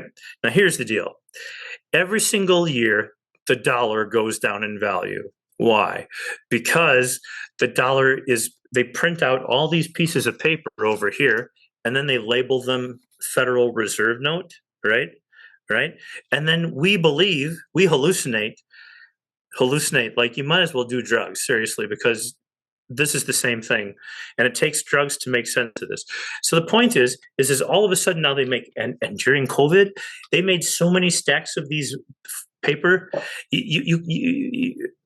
trillions. A trillion is a number even I don't wrap my mind around. Okay, a trillion is a big number. Our country's $34 trillion in debt. And people are like, well, that's fine. We should still give all of our money to the poor and to tax credits for businesses that are helping the economy. And to, it's like, just how fast do you want to become the Weimar Republic right before World War II and have Hitler take over? So, like, think about it. So, anyhow, but this, for the last 7 years, China, Brazil, Russia, India, Pakistan have bought more gold combined than the rest of the world all put together. Now, why is that? Why do they do that? They do it because the government, our government, United States dollar is the most powerful dollar still to this day. We're getting competitive, but it's still the most powerful. As long as you got the nuclear bombs, you're still in good shape. But the reality is that this is the gold does not go down in value. What happens is as they print more of these pieces of paper, okay, or digital paper, if you will. Digital money. We'll talk about that real quick in a second so you guys get that. Okay, so now all of this paper, this digital paper or paper, is still worth this. This doesn't change in size. It doesn't get bigger. It doesn't get smaller. You don't have to feed it. You don't have to pay. You don't do anything with it. It just stays there. Okay, but this changes every year. This becomes worthless as they print more and more. I have Elvis Presley autographs around here. I've got Pamela Sue Anderson's over here. I've got Paul McCartney's over there. I've got autographs of some of the most amazing people in the world. Oh, Kiefer Sutherland back here. Some of my favorite people. Now, as Elvis dies, a weird thing happens. He doesn't sign any more pictures. You would think that a man of Elvis's stature would continue to sign photos for his fans, even after he dies. But he doesn't, okay? He doesn't. So what happens with his stuff, because the number of people that become interested in the man grows, and the number of things that he signed or wore, okay, stays exactly the same, these things go up in value, and the things like money become worthless. Okay, people are like, this is the United States. That's not going to happen here. I guarantee it will. I guarantee it. It's not a question of will it. It's just going to. So when you're really upset one day, watch this. Remember, I told you this is what you want to have right here is gold. Now, it's not the only thing that doesn't go down in value. Corn does not go down in value. Okay, it might this year, but I promise you will need corn and sugar and coffee, okay, over the next 20, 30 years, you got to have it, right? So I want you to think about things that you have to have, okay? So my investments, I have a third of all of my money is in China right now, a third. Why? Because Americans hate China. That's a really good reason, all right? It's like, as soon as I start hearing stuff like, oh, well, I hate that country. They're freaking evil and terrible. I'm like, really? Can I get the address? I want to go buy. So I own a stock. I'll give you the ticker. It's KWEB. Okay, that's the ticker. All right, write it down, guys. KWEB. I've made so much money on KWEB this last year. It's just ridiculous. And it's just because there's so much press. And when you have somebody with the strongest voice as Donald Trump saying how much he hates China, I just buy more KDWEB all the time because it's awesome. And it's fantastic. And then you have somebody like Joe Biden who says, oh, no, we're going to print some more money and forgive some more student loans. I'm like, oh, this is great. Opportunity, gold. Right there. We're going to make more paper, which means my gold is going to go up in value. Okay. All right. So it's like, just listen to what they're saying. It doesn't matter who the president is. It makes no difference. All that matters is that you listen to what they say. And so now, if Trump becomes president, I will buy way more China. Okay, because Trump will put in tariffs against Chinese stuff. They'll say, 10% extra to get into the United States. If that's the case, I will buy way more China. Okay, because China will now raise their prices on purpose, and we Americans will have to suffer, and we will have to pay that money, but I'll get some of it. Okay, so that's how I want people to think. So Now we've taken the rule of 72. Oh, backwards, the backwards rule of 72. This is really super important. When you get a credit card, Rex, how much is a credit card right nowadays? Any idea? How much is a credit card? Interest. Rate? I mean, 20%. Okay. So let's say that interest rate's 20% on a credit card. This is a simple, faster calculation. Let's say that person owns $50,000 on a credit card. 50,000. So, and let's just say that your credit on that credit rating, interest rates are 20%. You take 72 divided by 20, that's 3.6. That means if you make the minimum payment to pay off part of your interest every month, that it will double in 3.6 years. So your 50,000 now in 3 years is $100,000. Here's the thing, guys. If you're not really old and dying and you do this, you're in serious trouble, because in 3.6 years, it went to 100 grand. In 7.2 years, it goes 112,000. In 8 years, it goes to $500,000. And in 15.4 years, 15 years, just this $50,000, not your house, not everything else, it goes to $1 million. So if you have all of this laying around the house, no problem. But if you gamble on credit cards, okay, it's a great thing to do, to go to the store, throw it in there, use your points to go somewhere, pay off your bill every single month. But the rule of 72 will destroy you. And the rule of 72, always remember, guys, 72 divided by the interest rate, how many years it takes to double. And when you're looking at something like that, a house. I have one of the people I coach is a mortgage broker, mortgage brokers in the country. And so cool to have friends like this. They're so smart. She was selling houses with 3.5% interest. Okay. Now she sells interest. She has to sell them at 7% because they buy money at 5%. They buy it at 5 and sell it at 7, right? So now they have to sell at 7%. Now a house today costs you twice as much. And people say, well, no, it doesn't. It doesn't cost twice as much. And I'm like, no, really, it does. Just take, there's a thing called an amortization table on Google. All you guys got to do is just Google it, type amortization table, type in how much you borrowed, type in 3.5%, look at the total over 30 years, how much you're going to pay, and then do the same thing for 7%. It doubles. So instead of paying $600,000 house for your $300,000 house, you pay $1.2 million. I don't know about you, but finding that extra 600 grand around a house is just a pain. So that's the rule of 72. Wow. I mean, that certainly puts things into perspective. Thank you. And you also talk a lot about people's beliefs and the myth that if you have faith in God, God's going to make you financially successful. What do you think about that? Yeah, God, wouldn't that be cool? So, okay. So, yeah. Let's just go to for my friends who are fundamentalists and believe in God out there, whether it's Allah or Jesus or just God, Yahweh or El, whatever you want to call him. It's all the same, basically. Your God is going to do this. Your God is going to do what Jesus said, which is the last shall be first and the first shall be last. And Jesus said, neither a borrower nor a lender be. So in other words, don't be loaning money to your family, and don't expect to ever get it back if you do. Okay. All right. That's one thing. And then there's all of the stuff about interest in the Bible, okay, for what it's worth. So nowhere, there is one place in Malachi, in the book of Malachi, I think it's Malachi 3:16. But you have to read this carefully. Okay. Malachi 3:16. We won't turn this into church service today, but Malachi 3, I think it's 3:16, says something along the lines of,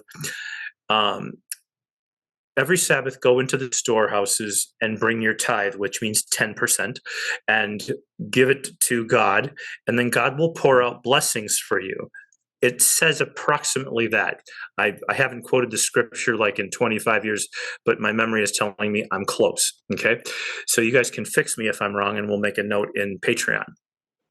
So, but the deal is God does not say he's going to give you a 20% return on your tithe. God does not promise that he's going to cut you a check and let you live in the high rent Manhattan district or down in San Diego. God does not promise the most faithful people that I've ever known in the Christian religion live in Alabama, Mississippi, Louisiana, Tennessee, Utah. Yeah, those places. And what you find here are people who are what I would call God-fearing people and worth respect for sure. And none of them believes that God is going to cut them a check. Okay? None of them believes that. Nobody believes this because it's not in the Bible. It doesn't say that God is going to cut you a check. Jesus says things like, look, if your brother asks you for your coat, give him your coat and your shoes. Okay. If he has to do that, you know, and all through the New Testament, when you look at the Bible, when you look at the Gospels about what Jesus said, you're not going to like any of it about money because nowhere does it say that your wealth will be increased. You know, it's God is not a slot machine. I wrote an article called that one time. God is not a slot machine. You can't put $1,000 into the tithe plate in church on Sunday and expect God to say 777, and because Kevin and Rex are so special, wonderful people, and because they've been so good this year, God is not Santa Claus either. Okay, Santa Claus brings you stuff for nothing. Okay, which is cool. You do have to behave. I like Santa Claus a lot, by the way. I'm big on Santa Claus. So because he does put a condition on his gifts, you have to be good. Okay, all right. That's leverage, man. I like that leverage. You got to keep the rules, or Saint Nick is not going to come to your house. I love it. And if your baddie brings you coal, I would have other stuff, but coal is what he brings. So the deal is, God's not a slot machine, guys. So as much as people will tell you that if I pray for it, it will come, you're talking to stuff that God never said any of this stuff. So don't blame him. God's an okay guy. I talk to him all the time. Oh, he shouts back too. And he says, Hogan, you have no right to talk to me that way. I'm like, well, just kill me now and get it over with. All right. That's pretty bold, Kevin. Pretty bold. What's he going to do? Come on, really. When I go down, I'll let you know. No, God is not a bad guy. God is basically up there and he's watching, he's observing. And if you look at God as like your big brother, and if you look it down and your whole goal in life is to make him proud of you, then that means you're living a good life. Isn't that enough right there? Isn't that a gift all by itself? You change people's lives. Do you really need more than that? Like, I changed that person's life and all these people, and they all have a better life because of me. Isn't that like, if that was heaven, wouldn't that be heaven? You know, it's hard, you know. In the book of Revelation, they talk about, going to heaven and stuff. By the way, book of Revelation is an interesting book, but if you're going to spend the rest of eternity sitting around a chair and God's going to sit there every freaking day, 24/7 and have food brought to him while I sing, no, I'm not going to do that to anybody. I have my guitar over here. I sing for myself. Okay. I don't hate anybody bad enough to sing for them. All right. So I turn my guitar on loud so I can't hear myself sing. So anyway, but that's what the Bible says, and the Bible is sort of the word of God, if you would, and it's very, very tough on money, and people should do the research. He will pour out blessings, but blessings, you know what that word means? It means to make happy, to make happy. And there is nothing better than the feeling that you get when you can change like a little girl's life who can't get out of a wheelchair, and then today, I got pictures all over my house of people who, Kevin, thank you. You saved my life. Kevin, thank you for letting me be able to walk again. Kevin, thank you. I've got video of me standing next to a girl giving me a hug because she couldn't even get out of her wheelchair. All she could do is this the first time I met her, like that, And today she looks at me and she gives me a big smile when I go to Poland. She knows who Kevin Hogan is, right? By the way, none of that is because I'm amazing. It's just because that's what I believe the right thing to do in the world is. And those are all rewards unto themselves. So yes, God does pour out blessings for sure. He pours out the ability to feel good. You have the ability to feel good by changing people's lives. So that's the God story. That's awesome, man. So awesome. Yeah, we've talked about that before. And yeah, definitely got a bit emotional. What a beautiful testimony with that. So the next thing I wanted to talk about was Let's get into the fifth myth here, and that is you have to work smart, not hard. So, like, I like that. I don't want to work too hard, but if you Oh, get what you like, are that's you so working cute. on? Yeah. So here's the deal. One of the reasons that we love AI so much, by the way, is cool as hell, right? Let's just put this all on the table and just look at it. AI is awesome. Um, it's fascinating. What you can do with AI is remarkable, and so that's not going to change. Um, it's pretty neat, pretty cool.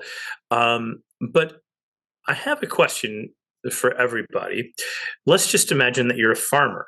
Okay, you're a farmer. I live in Minnesota, and about half the people in Minnesota are farmers. About. So if I said, AI can solve this problem, he would go, really? Is the AI going to go out and like get your corn for your table and your carrots and your peas and your fruit and go to the orchard and pick it and all that kind of stuff? And he's just going to do it for free? No, thank God, by the way, because we all need to have income, right? We need revenue. So, could working smarter help you? Yes. Will working smarter or working harder help you? Oh yeah. Because what happens is there's all kinds of lies that permeate through Facebook. There's all kinds of cute things. Just a little bit every day makes you um, makes your life better and better and better. And I think, okay, so like if I do 100 little teeny things every day, like say that I pick up something off of the ground here or pick up litter off the ground. That's a nice thing. I do that every day. It does nothing for me. Okay. I'm just cleaning the neighborhood. Okay. so so working harder is more important than working smarter. And harder, I mean by that specifically is effort. Effort. Okay. Because what happens is we're given something like AI say, and this is a great gift, by the way. AI is awesome. It's remember when a 3D printer, nobody could stop talking about anything but 3D printers. That wasn't even what, 10 years ago, you know, and everybody was going to buy a 3D printer, and they're cool. But do you have one in your house? No, I don't have one in my house. Nobody has one in their house. Why? because because as cute as they are, they're it's not in your house. Okay. Now, AI, are you going to use AI every single day? Well, you could, and you could get a lot of good value out of it. And I can show you ways to get it, and Rex would show you more. But working harder, having more effort is really important. I was talking to irrigation today. I got a big yard, and irrigation guy says, he says, Kevin, he says, how old are you? And I said, I really don't like talking my age. He says, 45. I'm like, dude, you just got a tip. So he's Mexican dude, right? And so we're talking about out there, and he says, Kevin, he says, I work 80, 85 hours a week. And I said, let me tell you a secret. Every single person in this neighborhood where I live worked 80 to 90 hours a week every single week, while the wife took care of the children and made sure that they were okay. And people today in the 21st century, they're like, wow, that's just crazy. That's ridiculous. Why would you do that? Because every single person wants stability for their family for the rest of their life.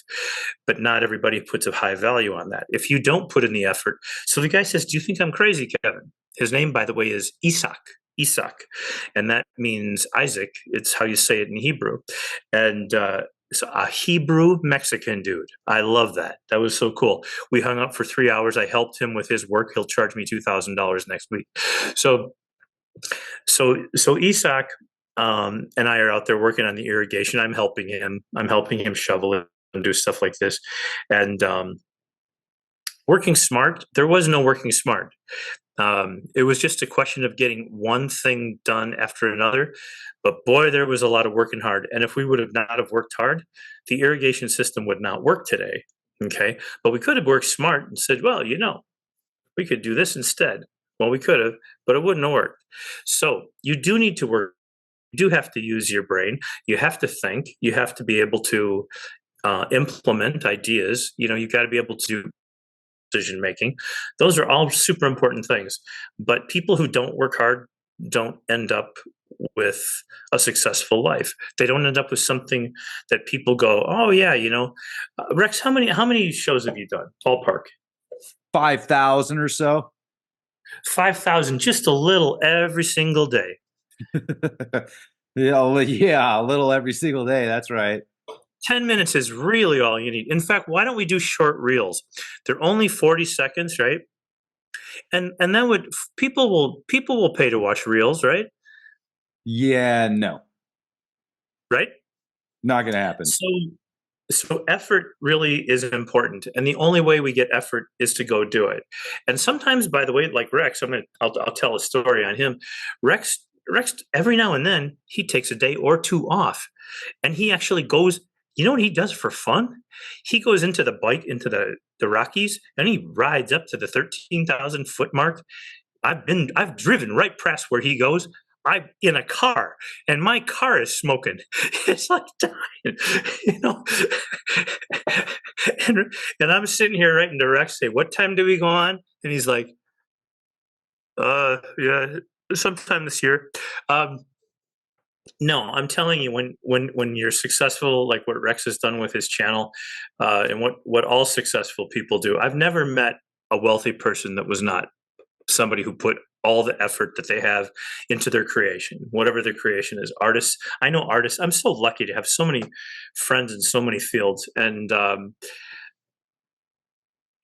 when you think about, have I ever told the R2D2 story to you? You have, yeah, but I would like to hear it again, and I don't think that everybody's heard it in the. The It's a cool story, and online, if people want to Google Kevin Hogan R2D2, you'll see a really cute video. And Tony Dyson was R2D2, one of R2D's two creators. He had a algorithm creator that made his sounds, and then he had one that made R2's look. And I get I not an email. I get a letter in the mail. It's a package, and it's a big package. It's like up to here, and he just I'm like, it's from Lucasfilm Studio. Like, what the hell, so did one of us bootleg their like video, or what did we do? So I open it up, and it's R2, right? And there's a picture of Tony in it, and Tony, just because he wanted to prove that it was really from him, right? And so he autographs his publicity shot, and he says, "Dear Kevin," he says, "I just wanted to let you know what an inspiration you have been in my life." He says, "This is one of our first R2 units available in the 25th anniversary release, and I hope you enjoy them." Well, R2 is upstairs on the floor, and he will drive you crazy all day long, every single day. So, it took time for Tony to get onto Lucasfilms. They didn't hire him immediately because they picked him out of a hat and said, "Oh, creative people that will come up with cool ideas for our new movie. Let's see if we can just put all the creatives in Hollywood. We'll stick them in a hat, we'll mix it up, and then we'll grab the one that we think will be the best. It is Tony Dyson. Hey, there you go. Come on, Tony." No, Tony had to bust his butt, lose 55 times, get turned down 200 times, um, do projects that were tiny, that he never dreamed were going to work. And nobody knew, by the way, that Star Wars was going to work. Nobody knew. Harrison Ford was not a big actor when Star Wars started. You say that today, and you're like, "Yeah, but he was in," and I'm like, "Really? What was he in? Really? Tell me. Give me the list." He was in one episode of Happy Days. Uh, uh, yeah, that's about it. So how do these people get good and stay good? They bust their butt. You ever see a Hollywood set? They work 13, 14, 15 hours. But it's time for dinner. Oh my God, do you just want to get shot now? Really? Like every single person works all day on the production to make great stuff for you to watch on Netflix and at Warner Brothers and all of this, right? So do work smarter. It's always important to work smarter, but always, always, always put more effort into the projects. And when you're working with your kids, don't praise them and tell them how wonderful they are. Don't say, "Oh, you're Preston, you're the best kid in the whole wide world." No, you tell the kid after he does something good, you say, "Kiddo, you really busted your butt making that thing. I am so proud of you." That's what turns people into great people. Do the same thing for yourself. Every time you put 12, 14 hours of effort in, and the book doesn't get a chapter written that day, and the podcast sucked, and the video is really pissing me off to edit it, all that. We don't sit there and go, oh, Rex, you're just the best. No, Rex has to pat himself on the back and go, today I worked hard. I didn't get paid for it. Damn it, damn it, damn it. But I worked hard, because you're going to work hard tomorrow, the next day, the next day, the next day. And then the accumulation effect actually does to take place. So there's that. That's important lesson, smart and hard. Yeah, absolutely. Thank you for that. Another myth that you mentioned, Kevin, is that you get in line for a job, it pays 150 grand a year, and you're set. You're going to be a multimillionaire in just a few years. Just wait, just do it. So, what about that? Oh, it's such a gorgeous idea. Once again, very cute. $150,000 a year. Do you know what the tax rate is for that? 40%. It's if plus your state, yes, it's 33 and 7 in Minnesota. So it's literally 40%. Oh, so let's just do the math. So let's just do the math real quick for everybody. Okay. So let's just say that we've got $150,000 income, and let's say that we take 40 grand off of that. So now you're down to 110. Let's say that your taxes on the house that you bought because you had $150,000 income, that means you qualified for about $750,000 house. So, or no, $500,000, probably $500,000. Let's say $500,000. So a $500,000 house is going to have property taxes every year of $6,000 or $7,000, $8,000 approximately. So now we're taking 10 more grand off of that, then we're down to 100. Now we would like to eat, and we would like to have the electricity and the natural gas and the air conditioning and the water, and we'd probably like to hire a maid because the house we got is bigger and people are complaining about having to keep things clean and all of that. And during this course, I will show people in a linear, just straight line down. But essentially what happens is you do have about 10 grand a month, 10 grand a year after this that you could save, or you could go buy a toy with. Now, my experience with people that I've consulted with over the years at this level, this 150,000 level, it's the most maddening level because they've done well and they've tried really hard and they're doing good work. But everybody buys the car, like the one right behind Rex. So everybody goes out and they buy the car. And how much does the car cost? $60,000. Cool. Okay. So if we do that math, 60,000 divided by 6 years of payments or whatever. Is that what it is nowadays? 6 years? 7 years, oftentimes. 7 years. 84 months. Man. So it's $9,000 just for our payments. Okay. And then we have insurance. Do you think it costs more or less to insure an expensive car? Oh. Yeah. So and then we got gasoline. If you have an expensive car, the probability is you'll drive it. So you have gasoline, you have oil changes, you have maintenance. You do have to pay your insurance. The kids, they happen to spill on stuff and then you get irritated. So you have a choice here. You can put $10,000 a year into your 401k, or you can have a car. Oh, that damn car is so cute. So it's like, I want that car, man. That's cool. It's a sign of success, especially in San Diego, Manhattan, any of these towns. So it's like people go buy that. And it's like, by the way, if that's what people want, but here's the deal. The car is not going to go up in value. It will not. Now, if Will Smith owns the car, or Angelina Jolie, or Jennifer Lopez, or Beyonce, or Rihanna, or whoever owns and you buy her car, or Britney Spears, or something like that, that's a different story. You have a one-of-a-kind collector's item that will go up in value. And my question always is to people, is that what you did? No. Okay. So this car, and people always want to know why this is the case. There's an old saying from old people in the United States. It's, as soon as you drive the car off the lot and you've bought it after 3 days, it goes down what percent in value? Do you know what that number is? It's 20%. 20%. And the old people are right. You know why? So let's just say that you're over at Ford. Do you know how many people are still alive that worked at Ford but don't work there anymore? Lots. Lots and lots and lots. Do you know that every single one of those people has a Ford pension? Yeah. So what you paid for your front tire and your bumper and your lights and the front 20% of your car did not go for the quality that went into the car. It went to pay the pension of people who used to make vehicles. Now, I'm not saying that's right or wrong. I'm just saying that when you buy a brand new car, not a stupid thing to do necessarily. If you do, you should buy a Camry, you should buy a Civic, any Honda product, any Toyota product, really. But that's about it. And there's exceptions for people like you who would like to go out and like do crazy stuff. You don't want to take like the Honda Acura out into the off-roading. No, but I've had my Toyota Sequoia. My Toyota Sequoia cost me 60. Here's when you buy a car. How do you buy a car? What did we talk about earlier in the show today? You buy something when the government is willing to pay for it. Okay.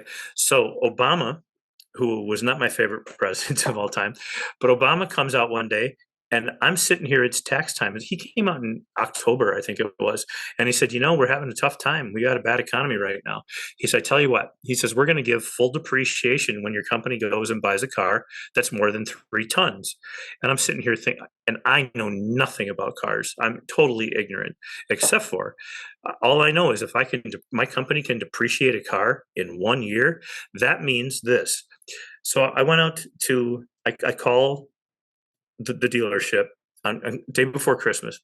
And I said, I'm going to come tomorrow because I looked in Consumer Reports and I went online and there it is. It says that the best car to get in this category for 6,000 pounds, exactly on the dot, is the Toyota Sequoia. Again, I know nothing about cars, which is why I read Consumer Reports website, right? And so I bought the car, 60,000, put cash on the table. There you go.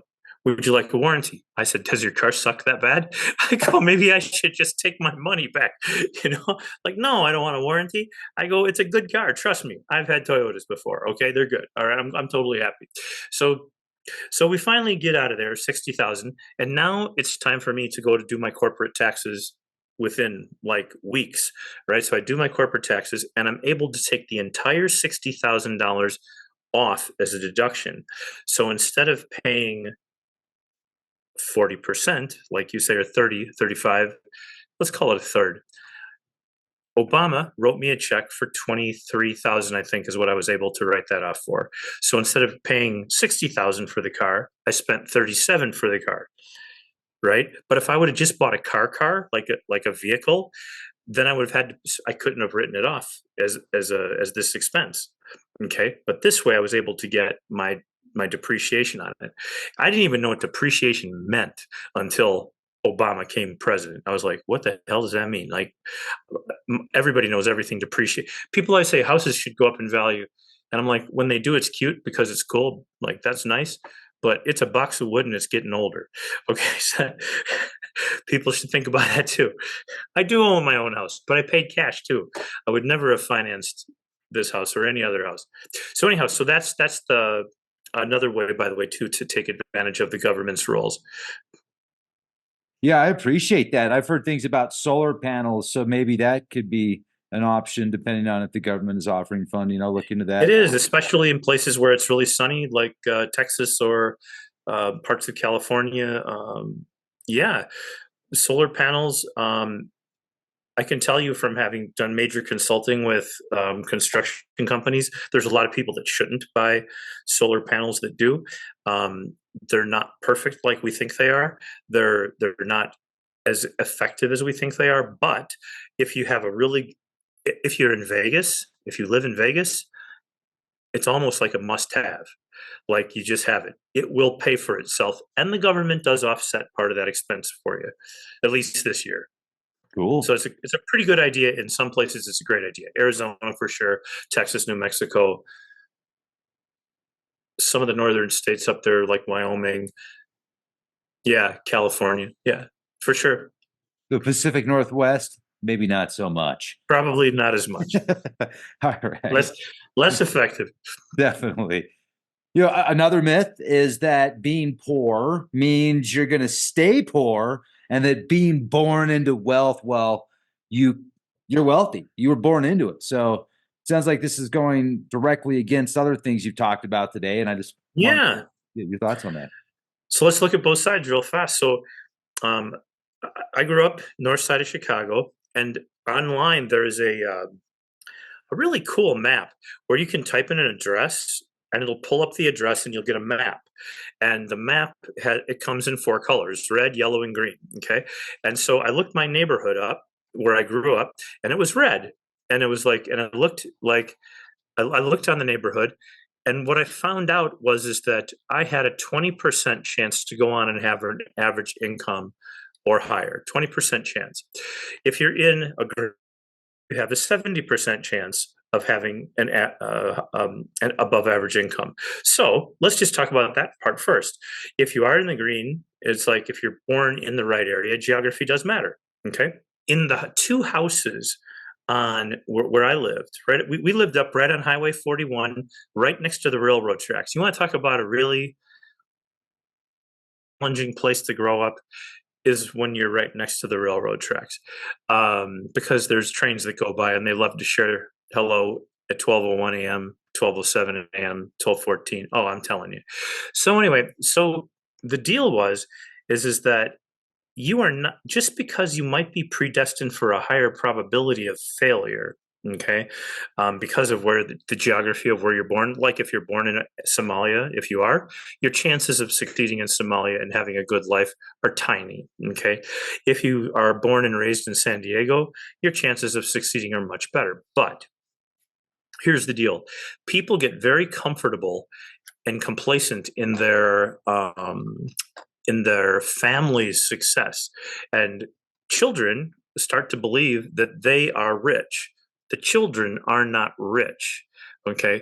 The parent is wealthy. Okay.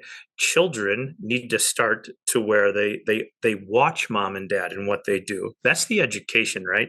It's like observing what mom and dad do. So we replicate these behaviors. When you think about like Kobe Bryant of the Chicago Bulls, his son now plays professional basketball. That's interesting.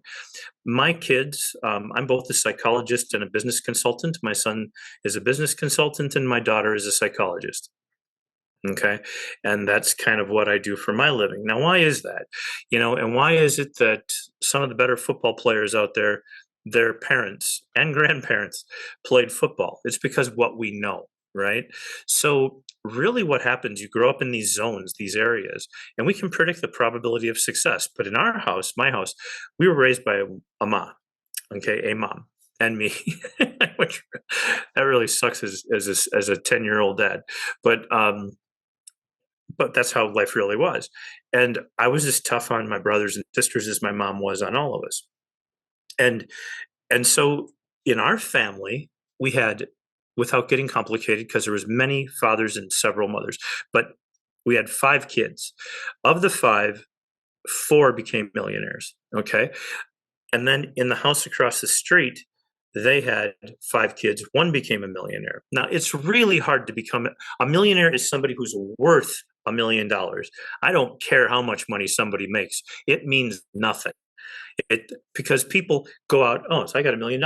Let's go to the Maldives, and then we'll go to Bora Bora, and then we'll come back and we'll buy the car, and then we'll buy this, and then we'll do that. And we'll do NFL football players. NFL football players. 70% of NFL football players are bankrupt 5 years after they've left the NFL. Worse. We're watching basketball season right now. I love it. These guys are great, talented, very smart at their game. But all these kids in basketball especially grew up, almost all of them, not Kobe Bryant Jr., but most of them grew up impoverished, and they just got good at basketball. So what's going to happen? They grew up with a mom who didn't know squat about money, but she knew how to cook and she knew how to take care of her kids. She knew how to get them to church. She was a good mom. Okay. But she didn't know anything about money, which is why mom got a house bought by her son. We hear that story all the time, right? When you're in pro sports. And then what does the guy in pro sports do? He's making his 10 million, say, a year, maybe a wide receiver or a center in basketball or something like that. They go and they buy a restaurant. Go buy a restaurant. Like the worst investment you could possibly make, okay, is a restaurant. It's extraordinarily expensive and devastating. I have a friend, a really good friend whose name I won't mention, but he's a visits about once a quarter here at the house. And Tom will come over and we'll sit and talk. And Tom owned 10 McDonald's. He owns 9 now. I was driving down, and I'm not going to say the highway, but I was driving down the highway to another part of the state, and I drove right past his old store, and you couldn't access McDonald's from the going north side of the highway. And I called him the next day, and I said, Tom, what the hell is it with your store, man? I go, you can't get to it going north.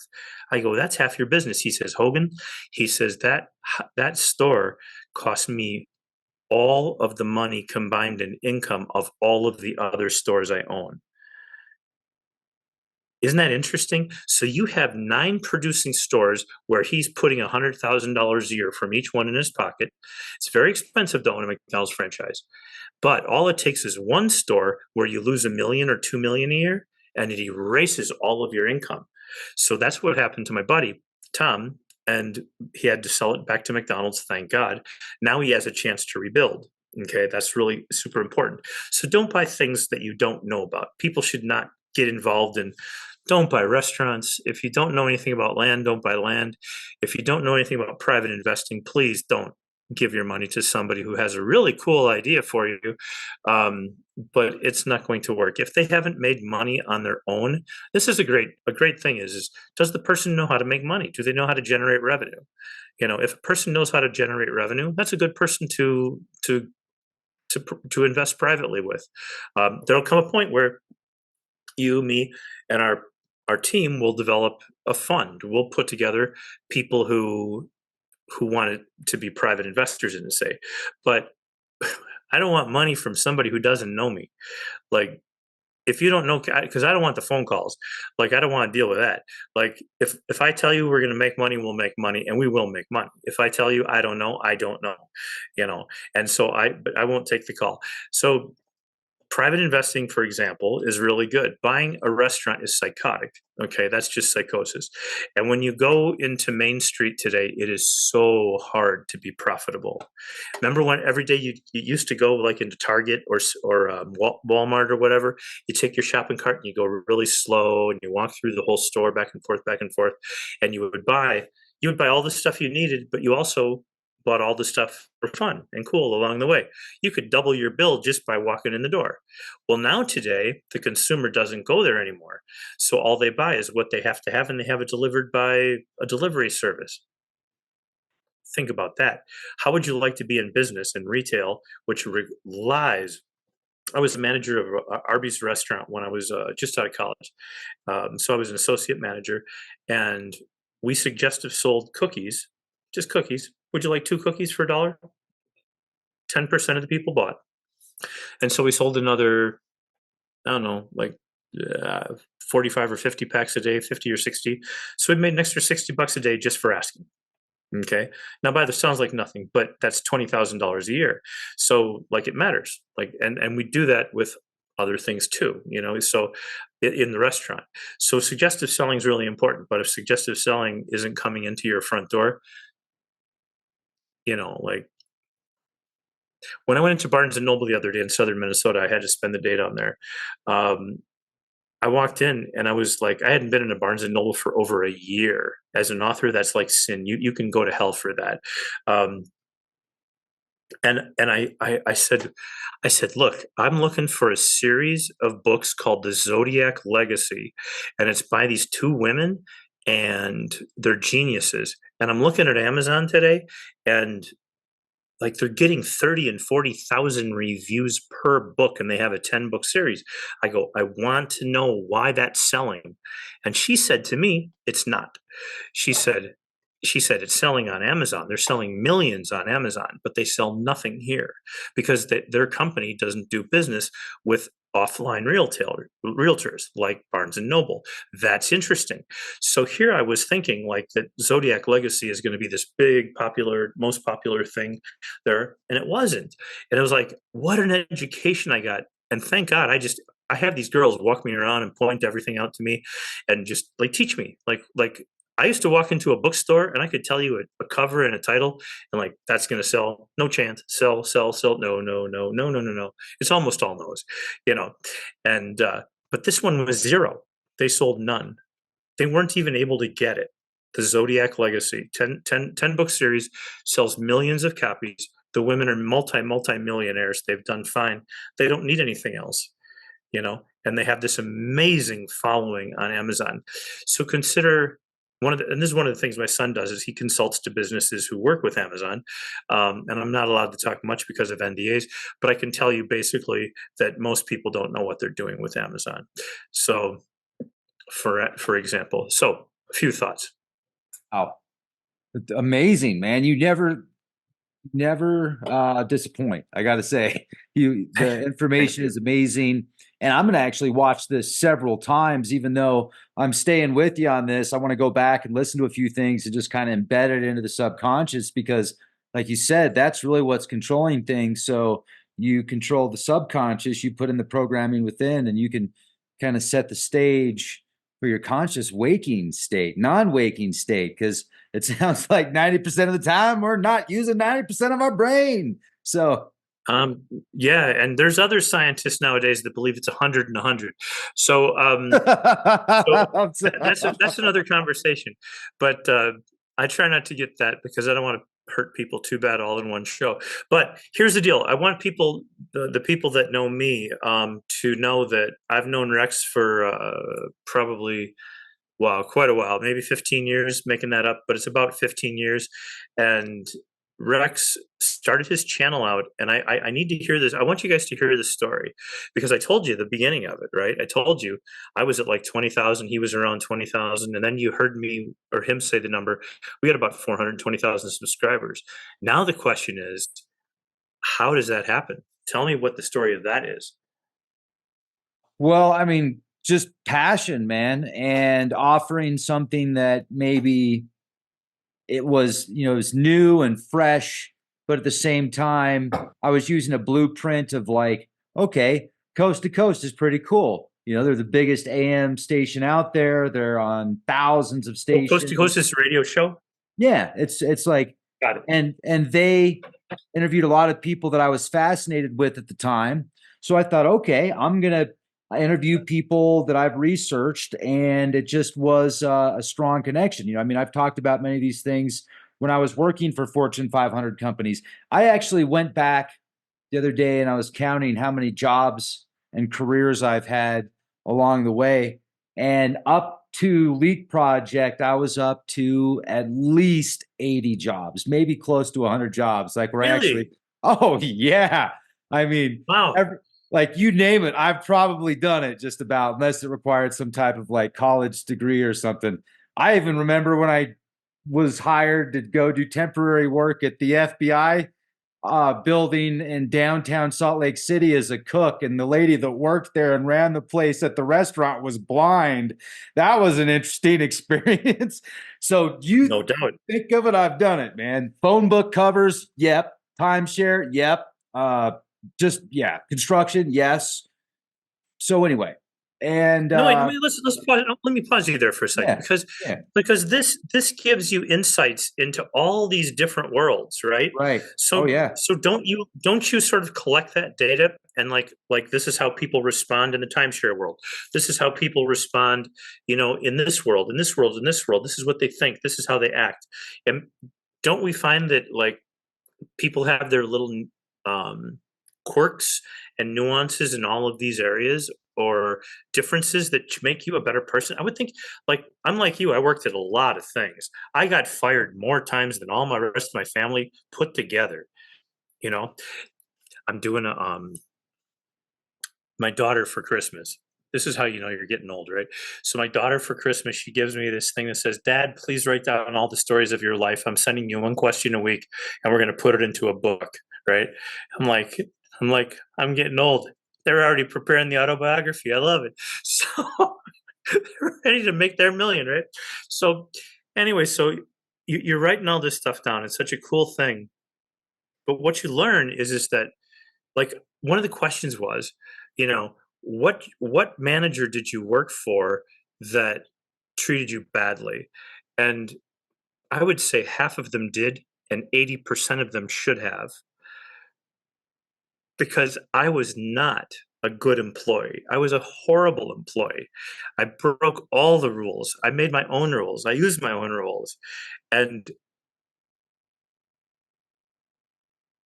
a psychological price, but at the same time, I knew that if I was trying to do business the way that somebody else was, that I'd get the same results that they did. And so sometimes I go into a business and make it profitable, and then I get fired. So that was all back in the day. But eventually, obviously, I worked for myself because nobody else would hire me anymore. And it sounds like you had a similar thing where you were working for all these people, but you learn so much when you have that many. God, you learn a ton. Yeah. Yeah. It's been a real honor to have all these jobs and meet all these different people and work with some of the best in their fields and realize what I do want to do and what I don't want to do. I had a tough time with the high pressure thing just because that's not who I am. I have to really be passionate about what I'm talking about. But yeah, and I also met a lot of people in different fields, and I've been able to incorporate that into the Leak project.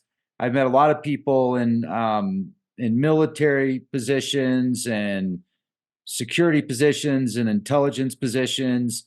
And what they told me or questions I asked oftentimes would link up, like they'd be like, "Yep, you're right," or they would answer without answering. They'd be like, "Well, I can't answer, but if I move my arm like this, then stuff like that, So Well, you sign the NDA, man. It's like you don't want to get in trouble, no, you know, no, right? exactly. You gotta, yeah, you can't break that. But So here's the question: how do you go from 20,000 to 420,000? That is so not easy. passion, knowledge, excitement, and a unique perspective, and as well as dedication. Like the amount of podcasts that I've done. And also, I don't know, it's interesting because along the way, though, my perceptions changed so much on many subjects that what I started doing at 20,000 subscribers, now at 400,000 subscribers, I will actually, I have a completely different mindset because the data led me to a different set of data points to suggest what I was researching and thinking was legit at 20,000 subscribers is not legit at 400,000 and 20, if that makes sense. Yeah, it does. What do you find that, like, all of the characteristics are right on target? Those are the characteristics of success. The question, though, is how do you implement that every day? Like, how does that? What actions take place because of those characteristics? Um, I wake up excited and like, what am I going to learn about today? How am I going to change the world today? How am I going to make a difference today? The people that I meet along the way, uh, from China Lake to Arkansas, Little Springs, Hot Springs, Arkansas. It's so many places that I've gone while I was doing live streams. I've actually met or people that were watching the live streams, and I was like, just synchronistic moments. So it just really gives me that passion that I'm on the right path. And I like you in the sense that you brought up, think of those gifts that we get when we help people. Oh yeah. It's such a blessing, man. Like you can feel it. Like hair is standing up on my body that I don't even know I have hair, but I do because I can feel it. Like, dang, it's just an amazing feeling to help people, and then they start to help people, and then they like trigger. It opens up parts in their mind where then they start to be the change the world needs to see, and That's, I think, what did it is people just realized, like, this guy's not lying to us. If he's wrong, he'll say he's wrong. He'll admit it. He doesn't claim to have all the answers, but he's looking for the answers and sharing it with us. I just kind of put my heart on my sleeve and I'm like, hey, let's find out what's going on. And I think people respect that. Are you able to, because for people who know me, they may not know you. And so, even though I've talked about you quite a few times from the stage, just basically because I've been proud of watching your career and watching you. It's always fun to watch somebody that you know and watch them go from beginning to the beginnings of something really huge, and you're sort of like, you've already done this part, like you've done a lot, but I think there's way more to go. What what what do you do when you wake up in the morning and you got a podcast? And like with me, if you didn't want to do it, you could just call me and say, hey Kev, let's do it Tuesday. All right, and I would get that. But a lot of people can't do that, right? So how do you deal with when you're so tired, you're so sick? How does that play out? Like, what do you do when you're just too tired to be doing it? I drink more coffee and then I think about what it's going to be like after I get it uploaded and how I can bring something to the table that maybe they didn't think of before, or I didn't think of, or somebody else didn't think of that's watching it. And it just kind of like a whole new set of ideas come to the table now. It's like a rush. It's a rush for me to get done and be like, okay, let's come up with a great thumbnail. Let's come up with a great set of ideas and let's present it in a way where people leave a comment and they go, holy shit, that was awesome. That's what I like. When people are like, wow, you just blew my mind. That's cool. Yeah. What happens when you have like we used to talk only about influence? Yeah. Yeah, you and I used to talk.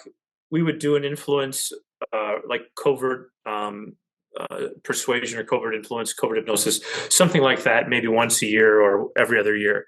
And those were always fun to do, and we always had a great time. Most of them were audio, I could be wrong, but they were always fun, and they always had about 5,000 listeners. When you switch off brand, like most of your people are only staying on brand, which by the way is smart. In other words, if they come and talk about UFOs, and they should keep talking about UFOs, that's like logical. That's what people should do on average. But does it drive you crazy to interview on a new topic like that, or like if we're doing Bible or Dead Sea Scrolls or something like that, or is it interesting? Like, how does your mind work in? Love it. Do you? Oh, yeah. Anything about the Bible or religion or ancient scriptures or psychology or cutting edge psychology, or man, I think that stuff's amazing. So many different subjects and topics I love to discuss that, yeah, like once again, it's like mind candy. They all seem to start connecting. Is it dessert? Is it dessert in a way? Dude, it's better. It's so amazing because think when I really start, when things start to connect and you start to talk about new subjects and topics, and then there's all these synchronicities that connect with it. It's just amazing. It really is. I don't even know. Like I go back 20 years ago or 10 years ago to my thoughts then and the way that I was versus now. And I don't even know how I would have a conversation with myself now in a way. Like certain core subjects, yes, absolutely, they're the same. But once you really start opening up new ideas in your mind and start letting go of old anchors, it's amazing. It's absolutely amazing. It's almost like a divine experience, like a spiritual experience. And I'm not religious at all, but very, very spiritual, and I guess you could say agnostic and gnostic at the same time. It's like when you and I first started talking about the Bible on podcasts. So, and by the way, I got to say, guys, I watched 2 of them this week because I've got another podcast I'm going to do with Rex either this week or next week on a similar subject, but a new subject. And I'm like, have we talked about that already? Because after a while, I forget what we've talked about. When you bring but I want to come back to that. But when you bring a guest on who you've had several times, how do you like? How do you remember what you've talked about, or do you even bother? Okay, great question. How do I answer that? Sometimes I don't.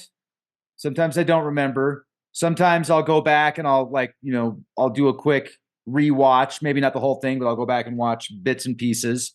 And a lot of times I take notes now, especially with you, so I can go back and look at some of the notes on what we've talked about. But usually it's just like in the moment, man. And I do a fairly decent job so far remembering stuff that I've talked about in previous interviews. Do you enjoy talking to any like group? Like, what's fun? Like, where's the real juice? Like, what are the two or three or four things that like you could just go? Like, you talk a lot with me. You talk about like Sumerian culture, or talk about the earth that are all around the earth. In other words, oh, Kev, there's one of those in Russia. There's one of these in Greece. There's one of these in South America. There's one in the Arctic Circle. You know, it seems like you into connections and symbols. Yeah. Yeah.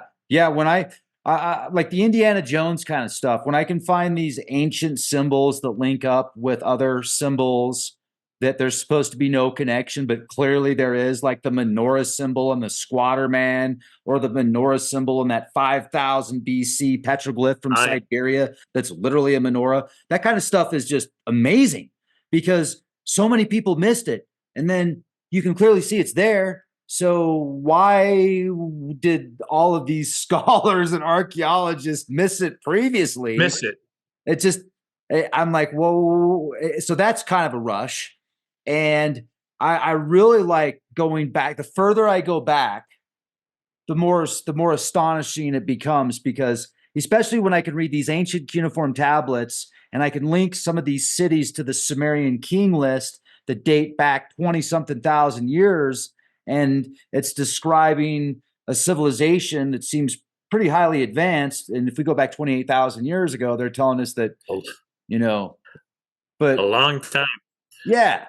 And the what we're taught is far different than what some of these tablets describe. So yeah. Yeah. And then the synchronicities start to happen and you find these symbols and it's like, am I seeing these symbols because I'm thinking about it? So it's like you buy a new car and then you're like, oh, there's another car that's just like the one I bought. I get that. But certain times there's experiences that happen when you start diving into these ancient tablets it's like magic is the best way to describe it. Like there's something influencing you behind the scenes that's putting these pieces in place. And it's like almost taking you down this path. Man, it reminds me of you're really knowledgeable on the Book of Enoch. And I've read several books, like I've read the Ethiopian Book of Enoch, and there's a Jewish Book of Enoch, but the Enochian calls, that's where things get really fascinating. And if I go back I actually read the Enochian calls online, and things changed after that. Oh yeah. Yeah. Okay, that's cool. Very much. By the way, and just for the viewer here, the Book of Enoch is a book that should have been in the Bible, but it didn't get put in. But also, as I've said on our interviews before, I think you know more about the Book of Enoch than I do, but I look for different things than you are. You're looking for connections to gods and angels and how we came to be here and how these all connect together. I don't look for any of those things, which is why it's so fun to work with you. I want to figure out, like, I like to figure out things like, why did Jesus say the things that he did? Like, and it turns out Enoch was a big reason. How does the oldest library of scripture books, the oldest library of books in all of Israel, end up in 12 caves. And then we don't have it until 2,000 years after it's written. And now we know exactly what these people believed. And for all these years, we speculate. And to me now, for me, that's the fascinating part. So I don't know that I know more than you. I mean, all of the things we talk about, yes, I have a basic surface structure, but different. Different for sure. Now, the Enochian calls are even like they don't completely separate from the Book of Enoch. The Enochian calls, like you can go back to like Renaissance times. One of the first scholars that was also considered like a wizard for Queen Elizabeth. What was his name in the 1600s? This is more of like Hermeticism. Okay, so the Enochian calls. The first keys of Enochian magic. Enochian is a name often applied to an occult or angelic language recorded in the private journals of Dr. John Dee and his seer Edward Kelly. And I spent a substantial amount of time reading the Enochian keys, and then I read it in its native tongue as best as possible, which was very difficult. But something changed after that, man. And I don't know what, but it was, yeah. So there's some of these ancient, when you read through some of these ancient metaphysical scriptures and teachings, and it's like, it's amazing what the mind can actually do. Sometimes I'm so psychic that it's like, I know things are going to happen before they happen. I know what somebody's going to say before he says it, to the point of, I know about phone calls that happen before I get them. But even more than that, like I'll go to work and I know what somebody's going to say before they say it. I can sense that they're upset with me, even though I shouldn't sense it, because there's really no body language pointing to it. And I think that stuff was talked about. So when we start to uncover this stuff, that to me is what keeps me motivated, because it just makes me realize that we're more than our physical bodies, where there's so much more. So for the audience, then, I think that this is a great part of success is I watch you talk about the stuff that you get into, you get this excitement, like there's this rush, almost like of curiosity being fulfilled, curiosity fulfilled, connection made, symbol similar to, just like that. Check it out. I saw that over here.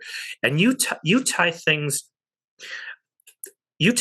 together. And I think this is part of what success is that the person who only had one job in their life, I wonder just how hard it must be for them to try to start the business, to do the business, to market the business, to pay the taxes, to deal with all the people that you're going to deal with.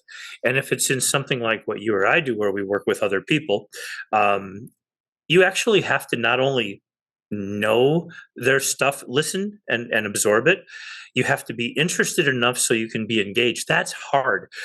What you're doing for like today, we're talking, 2 hours? So if you're talking for 2 hours, it's really hard to stay engaged.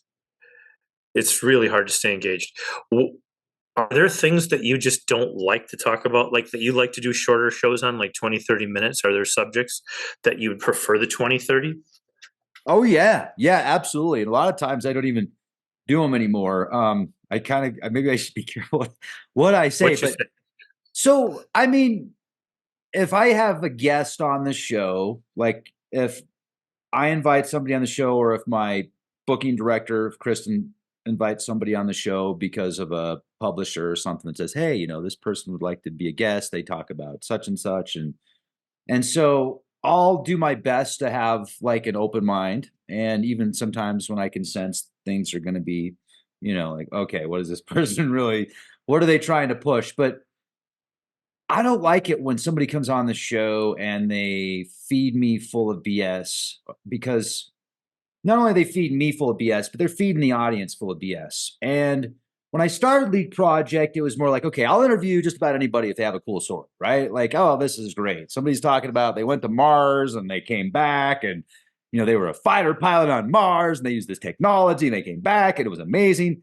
But then I start interviewing people like that are big in the scene, right? These people that have their own episodes in certain platforms, like, and they allegedly went to Mars and they came back and now they're overweight and they have glasses, but they were fighter pilot on Mars. And I'm like, so what'd you see on Mars? And they're like, well, I'm like, you're out there for 40 years. What'd you see when you went out during the day or whatever? They're like, spiders. And I'm like, oh, spiders? That's all you got? So people that feed me BS, I don't like that. I'm not into that anymore. It was fun back, 10 years ago, but yeah, no thanks. I want to get to stuff that's going to help people now. If I like a good story, but yeah. Yeah. One other thing is I think about the channel, your channel, and the evolution, because I've noticed you evolve through the years too. I've noticed you have less patience with something, and some things and other things you still have the exact same like excitement level that you always did. So it's really interesting. I think that there's a lot of the work that you do can't possibly be fun, but I think that doing the actual discussion or the interview half the time is really a rush, maybe half the time. Yeah.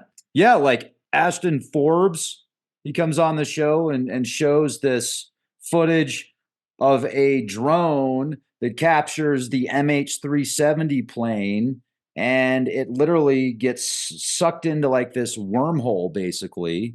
And then as this guy's coming out and talking to people, there's all these other channels that are trying to debunk him.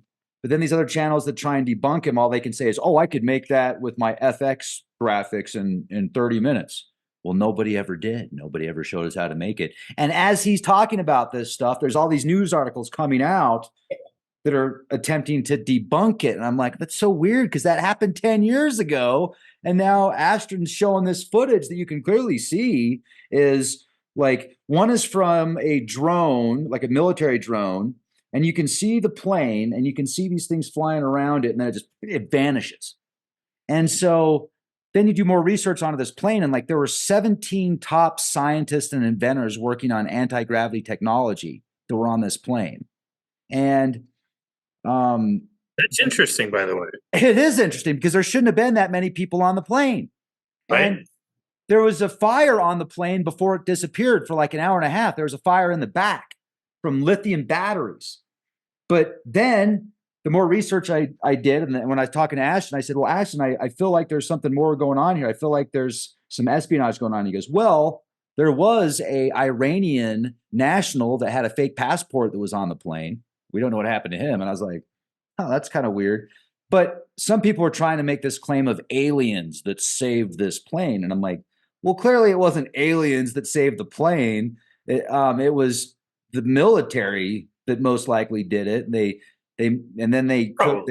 probably got these scientists working in laboratories underground now for the rest of their lives or something like that. But anyway, so when I do interviews like that, oh man, that stuff's juicy. You know what I mean? That's the kind of stuff that changes things up a bit. I think they make for great interviews because your excitement is there too. And do you typically offer your thoughts and opinions on something when you're talking with somebody else? Because I know sometimes when we do a show, I remember one time we're doing a thing and we're looking up at the monastery ceilings, and you're like, wait a second, that's ISIS up there, and that's the baby Jesus, and then and you start finding all these symbols. Is that stuff you do typically? Like, do you point things like that to your guests, or is that just because it's you and me and we're friends and we talk? But I'm curious how as an interview do you get involved? Larry King, the great interviewer Larry King, for years he interviewed everybody, people that Putin and Prince and Michael Jackson and Priscilla and Lisa Marie Presley, and the dude interviewed everybody, and everybody wanted to talk to him. Why do people want to talk to you?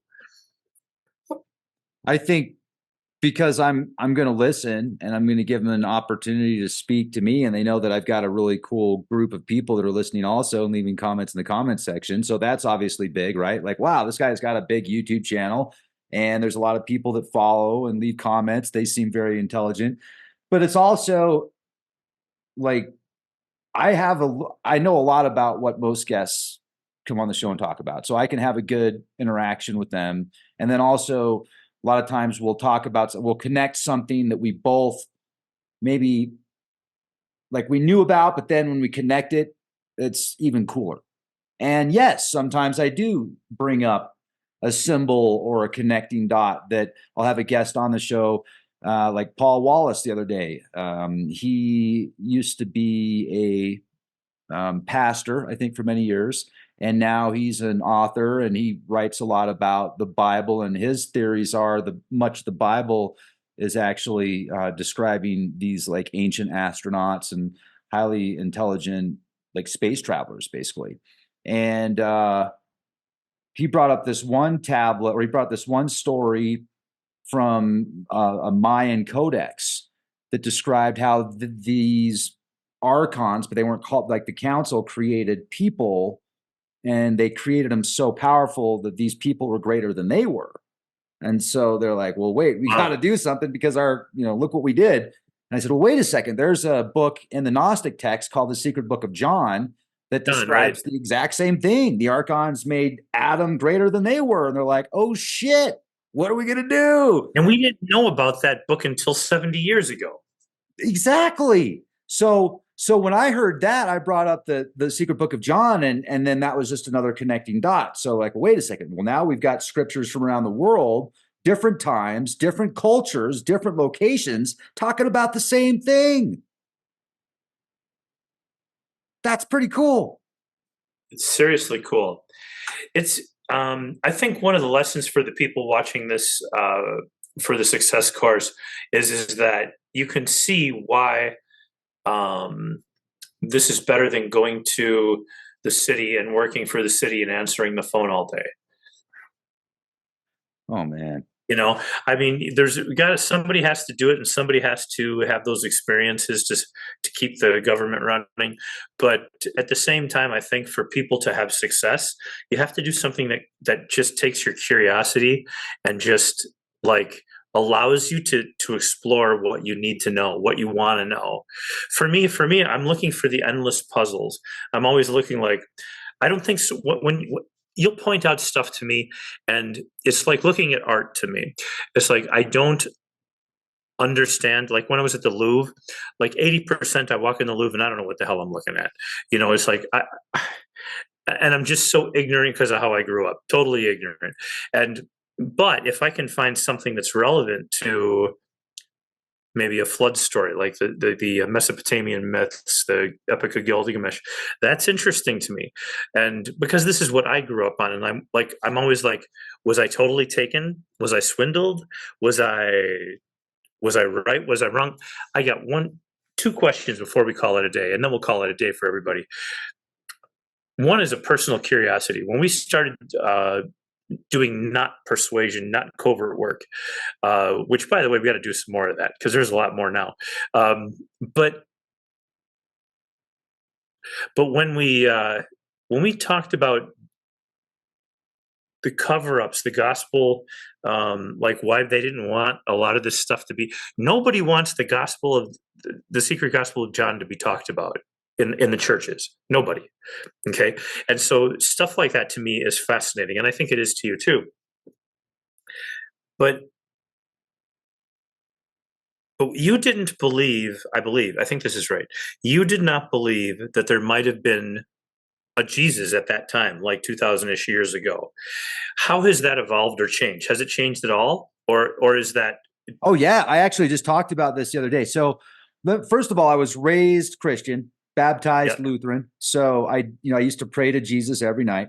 And then go back 15 or so years ago, I read a book by David Icke, of all people, called The Biggest Secret, which talk about hypnosis and writing. I'm wondering how, anyway, but in that book, he referenced many of these Christ figures that went through the same thing, like, the same resurrection as Jesus and the 3 days, etc. Krishna as sure. one. And so that kind of broke me out of that system, right? Like, and that was one of the hardest things for me in my whole life, was actually breaking out of that Jesus mindset. But the more research I did, the more it led me out of believing that Jesus was like the savior of the universe and of our soul. And then also, the more research I did, I didn't really find any solid data that showed that he was real. So I just kind of like, okay, he's being referenced as a savior. Throughout many cultures, there's a savior figure, but I didn't look at him as like a real person. Well, prime example, I have an interview with Micah Dank yesterday. Micah Dank's brilliant. He's a best-selling author. He's written many books. They're like fiction, but he puts a lot of little truths in them. Sure. And Oh yeah. Oh yeah. Oh yeah.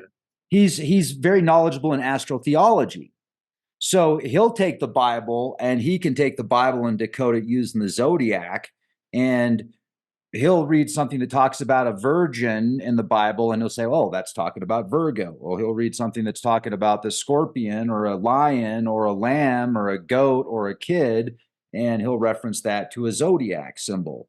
And so when I was talking to him yesterday, he brought up, I think he brought up something about Jesus, and he said he doesn't know if Jesus was real. And I said, well, wait a second. I said, you need to go back and listen to the podcasts that I've done with Kevin Hogan, Dr. Kevin Hogan, because he shows clearly the data suggests and shows that he was real.